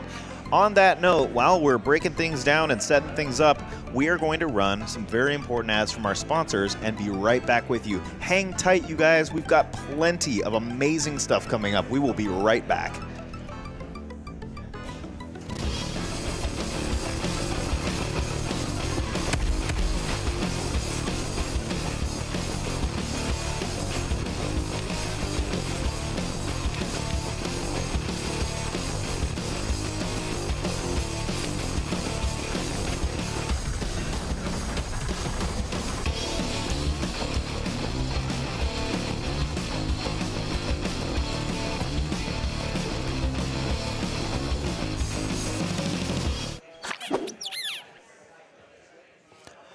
From PCs to arcades and consoles old and new, World 9 Gaming aims to provide the highest quality video gaming experiences to events in the Midwest and beyond. With our dedicated staff, tournament expertise, and expansive collection of games and consoles, World 9 is ready to take your event to the next level. For information on booking and upcoming events, check world9gaming.com.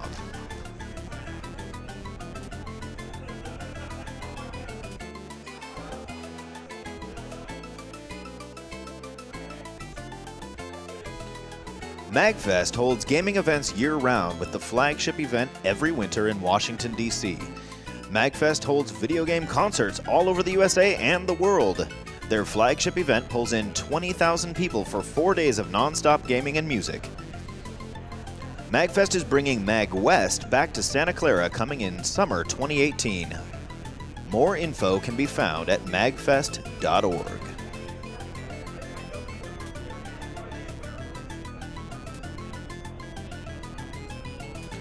Tokyo Attack specializes in bringing rare import Japanese games to conventions and events all across the country, featuring titles such as U-Beat, My, Project Diva Future Tone, and much, much more. They host America's largest collection of independently owned import arcade cabinets. They are currently sponsoring the AGDQ 2018 Arcade Room, and it's awesome. They've got over 70 import Japanese arcade cabinets and are the largest provider of import arcades at 36 events a year. Find them on the web at tokyoattack.net. Congratulations, you made it through the ad break, folks, and the interview is coming up soon. I'm going to turn it over to Prolix now, and I'll see you guys later. This has been eMister. Thanks so much.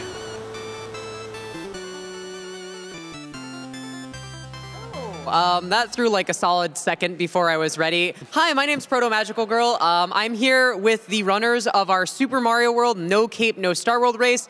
Next to me, I have Sten, BJW, Silver Star, and Calco. How are all you gents doing tonight?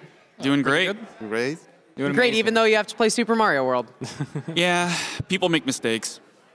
I've lost control of my life. It happens. So, I think the first question I want to ask, we talked about this like all the way at the beginning of the week with the pre-show, how, Super Mario World is regarded as like the game where you fly over everything with the cape, but how No Cape really, it completely changes that, obviously. And in No Cape, I feel like there's more of an emphasis on level-to-level strats, where you really like this level, you do this level, you do this.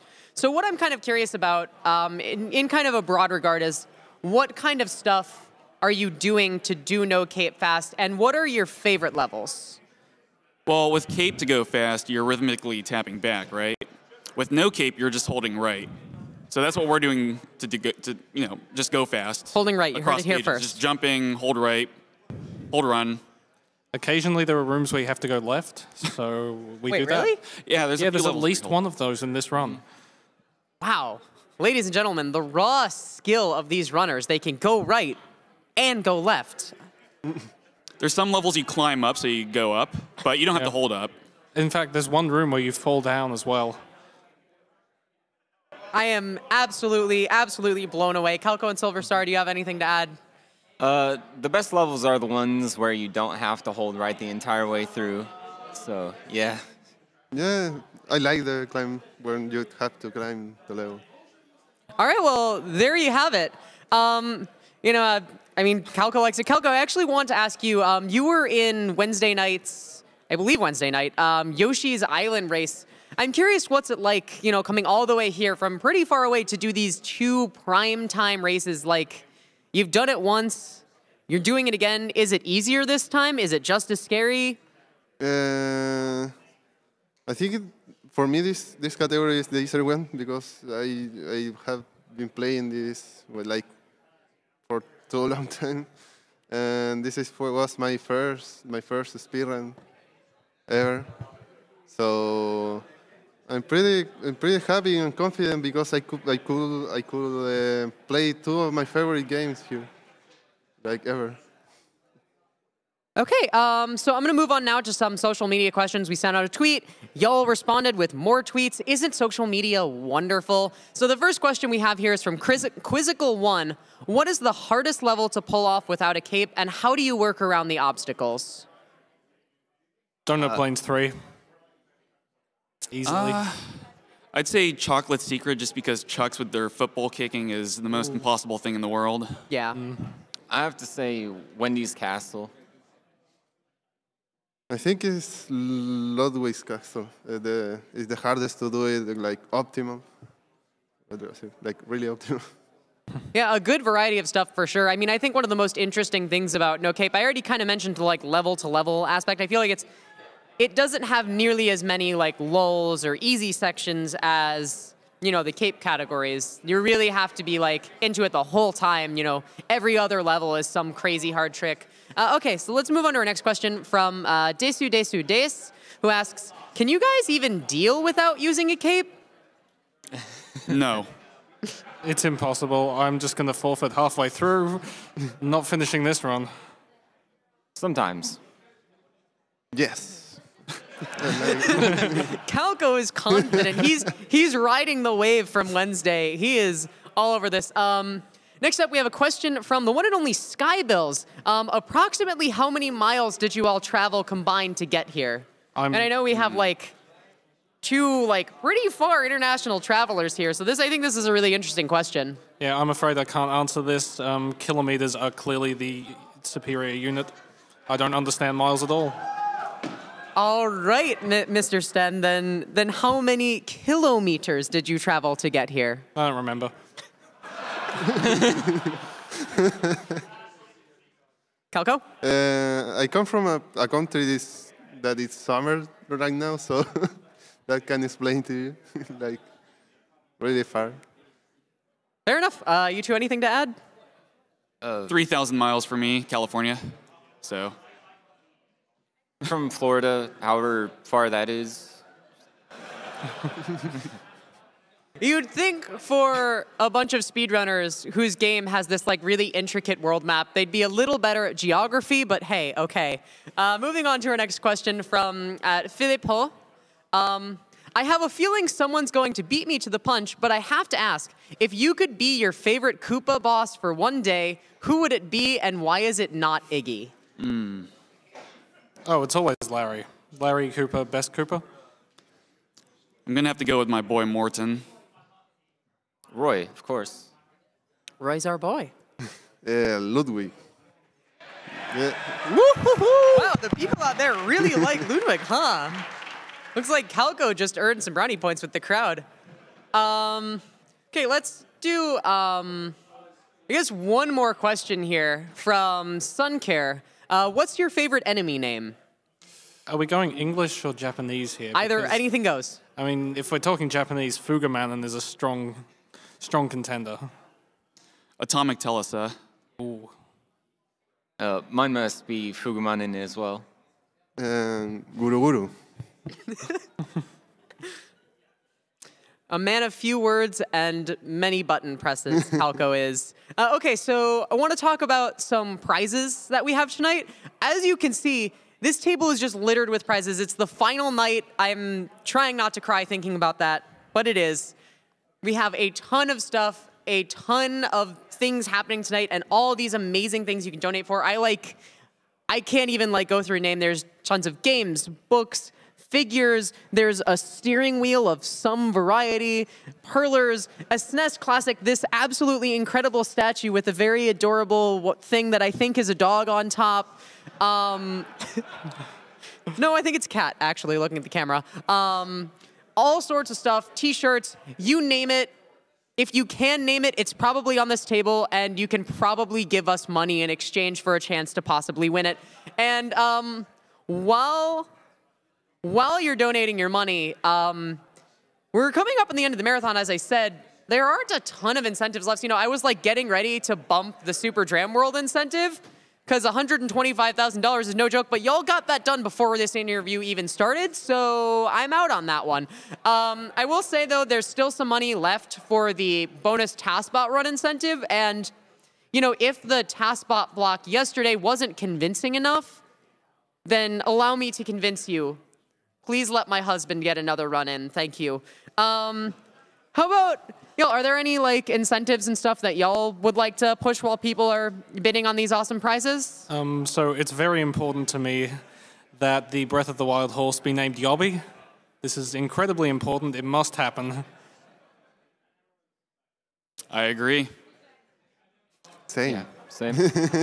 Well, there you have it, a unanimous agreement for the horse to be named Yobby. So once that task block gets met, you know what to do with your money as we keep climbing towards $2 million going to be raised for the Prevent Cancer Foundation. I know we can get there.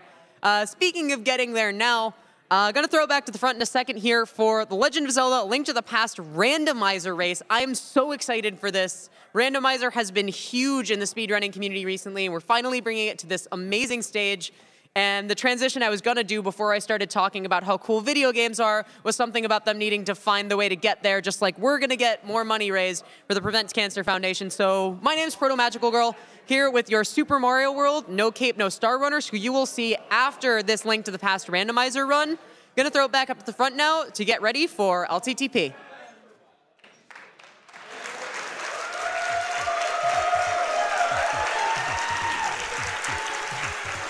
Oh yeah, you can hear that crowd. I know it. Thank you so much, Proto, and to our SMW runners. I am Prolix. Be here with you for the next run. You know it, you love it. It's The Legend of Zelda: A Link to the Past randomizer. The logic is no glitches. It's open mode, and also thanks to your donations, it will be swordless. Ran by Andy and Christos Owen.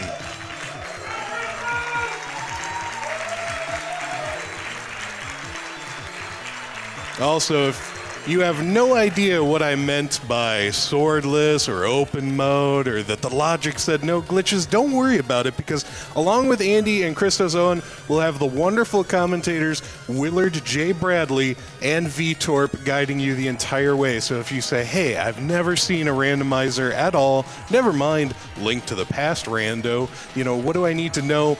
Willard J. Bradley and V-Torp will be guiding you through that. Also, on the item trackers, we'll have In the Name of DT and Filion. And again, if you're saying to yourself, what do the item trackers do? Don't worry about it. Our commentators will have you covered. I'll leave that to them to explain to you a bit later. In the meantime, let me read some of your donations here.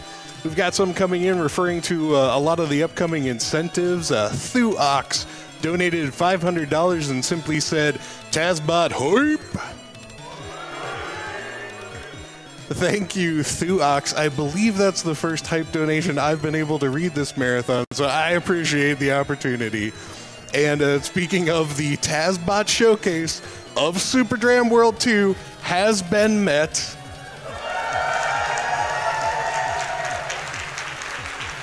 So we will be seeing that later on this evening. And if I may say, I have seen that Taz run before, back when Dwango AC was taking feedback on what TazBot might do at this event. It is fantastic. It will be well worth your donations. But yes, just because that incentive's met, don't forget to continue giving. We've got a lot of things still open out there. You heard in the interview, the Breath of the Wild horse name bid war is still going.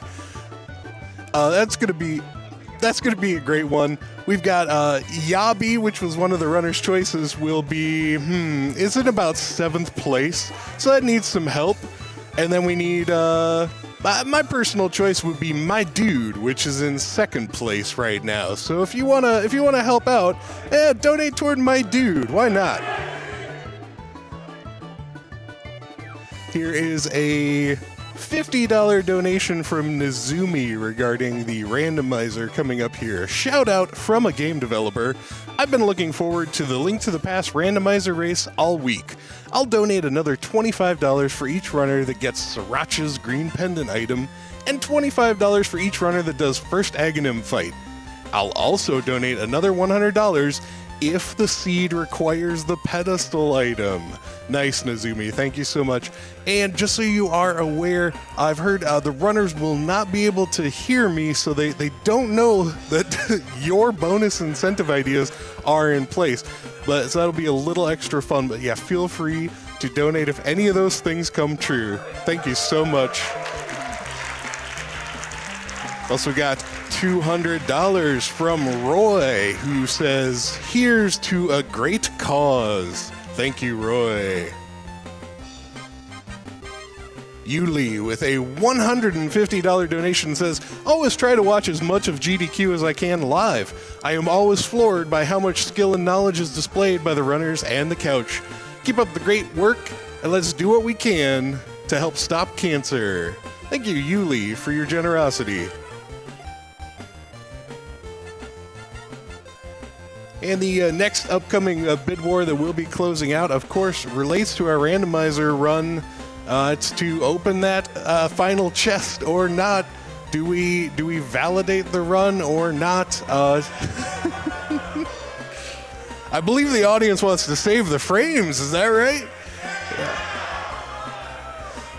Yeah. And just for those watching again who might not be in on the old joke and who want it to die, the run will not actually be invalid if they don't open it.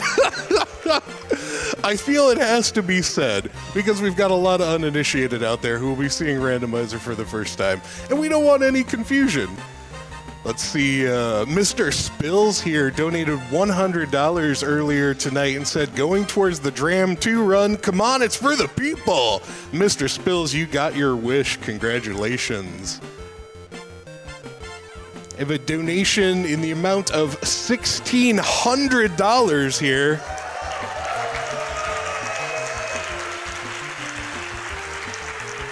And that is from Germ.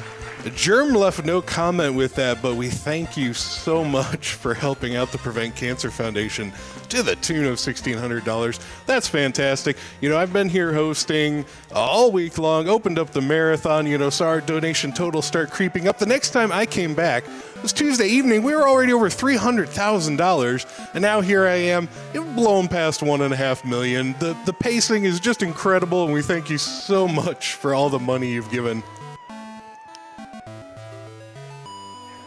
BNE with a $40 donation said, "Save the baby Yoshis. Best of luck to Grand Pooh Bear."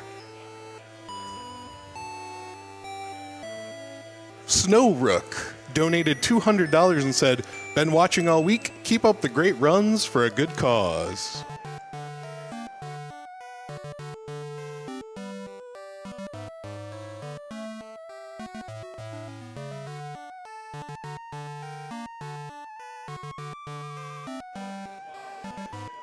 As a reminder, when you go to GamesDoneQuick.com and donate through our website to support the Prevent Cancer Foundation, you may be eligible to win a number of prizes. The official rules are on the website. Right now, there are just a metric ton of prizes available to win. So when you donate, just check the dollar amount required to make an entry in for the contest, and you'll be entered to win all the prizes that you're eligible for based on the amount of your donation.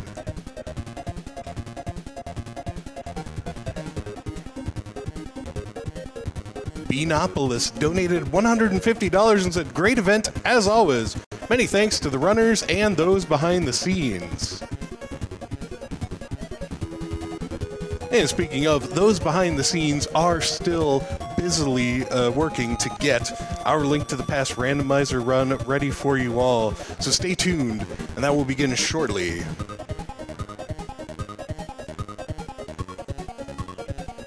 Che with a $200 donation says, "I can't believe how generous everyone has been. Let's keep going strong to the end." Thank you, Che. Yeah, hey, the evidence is right there. Proof's in the pudding. It's in front of our eyes. People have been this generous, raising over $1.5 million through the week. It's fantastic, and we can keep going. I believe we're closing in on breaking the next record, which was SGDQ a couple of years ago. If I saw that going, it'll be across your screen in a moment here.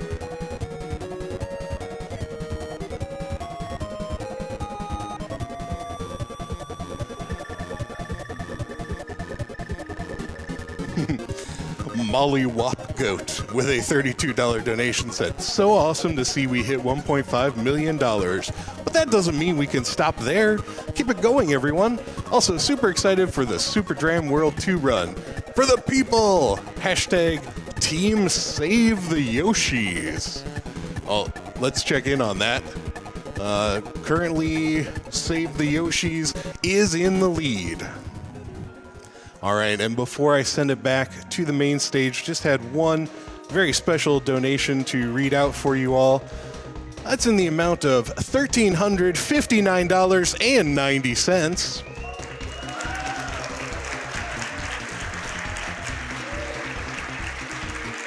And it comes from the Pug Farm and the Numpties. And it says, "Thank you, AGDQ, for bringing together a love that spans, or hovers, an ocean. A love that shows the world how pure it can really be.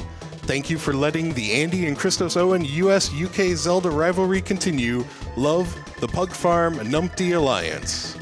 And with that,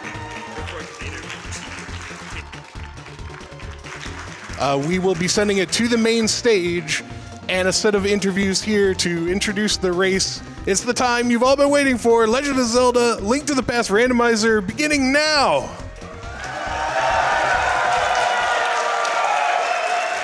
Hello, AGDQ. My name is Willard J. Bradley, and I, along with Vitorp and Patty, will be your couch commentators for tonight. And we have something extra special for you guys. We got a Link to the Past randomizer, and thank you. And we got one of the members of our development team going to explain a little bit. What is a randomizer, Vitorp? So a randomizer is, very simply put, the Legend of Zelda that you already know and love, with all the items placed in new and different places, so that you have to go through the game and try to figure out a new way to get through it and route on the fly on how you're going to finish the game. Well, that sounds exciting to me. So our two runners tonight, Christos, Owen, and Andy, are going to be flowing through the game, trying to find whatever they can and trying to beat each other. The first person to kill Ganon and get in that Triforce room wins. And of course, we will be having an on-screen tracker that will be displaying what our runners are collecting as they go. So shout outs to our trackers tonight in the name of DT and Phylon. Let's go. And of course, one last thing we should definitely point out is that our runners can't. They won't be able to hear us. So all the crap that I talk about Andy, he's gonna have no idea. It's gonna be good. So I guess, unless our players are readied up, let's get this thing started. Absolutely.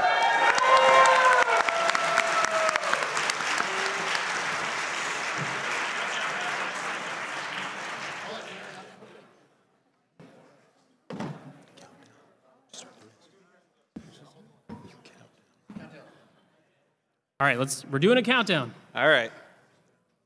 In 5, 4, 3, 2, 1, go! So something special about this mode is it's also known as open mode, where the uncle is already basically dead and Zelda is saved. And it looks like our runners are going to be starting off with a map check. That's important. That was a real quick. One of the parts about the game is, you have to find the 7 crystals in order to get into G Tower to kill Aghanim 2 and kill Ganon, and we saw at least 2 in the light world, as far as I know. Absolutely. We also have both of our players doing the exact same beginning strat, where they're picking up a sign and going to check on our uncle, who is just staying dead in that dark cave by the castle. He doesn't even talk to you. He just hands you an item. And, normally you would pick up a sword, but today we're going to get a bomb capacity upgrade. About how many of those are there in the game? There are 6 + 5 bomb capacity upgrades and a 7th 10 capacity upgrade. Too many. Way too many. That seems like too much. We don't want to help our runners succeed. We want to give them a challenge. We got a save and quit from both players. What are they gonna? Man, okay, we got some route divergence, guys. Absolutely. So Chris obviously taking the better route because he's Chris and not Andy. You can start from the Sanctuary or from Link's house later on. Once you save the old man from the cave on Death Mountain becomes a save and quit warp as well. So it's important to get up there as soon as possible, depending on what items you get and what the best route is. That's something that's really cool about these randomizers, is that a lot of it comes down to on-the-fly problem solving and routing to kind of figure out where you can go, what you can do, what's the best option in terms of how many items you can get there, et cetera, et cetera. Yeah, and the partial reason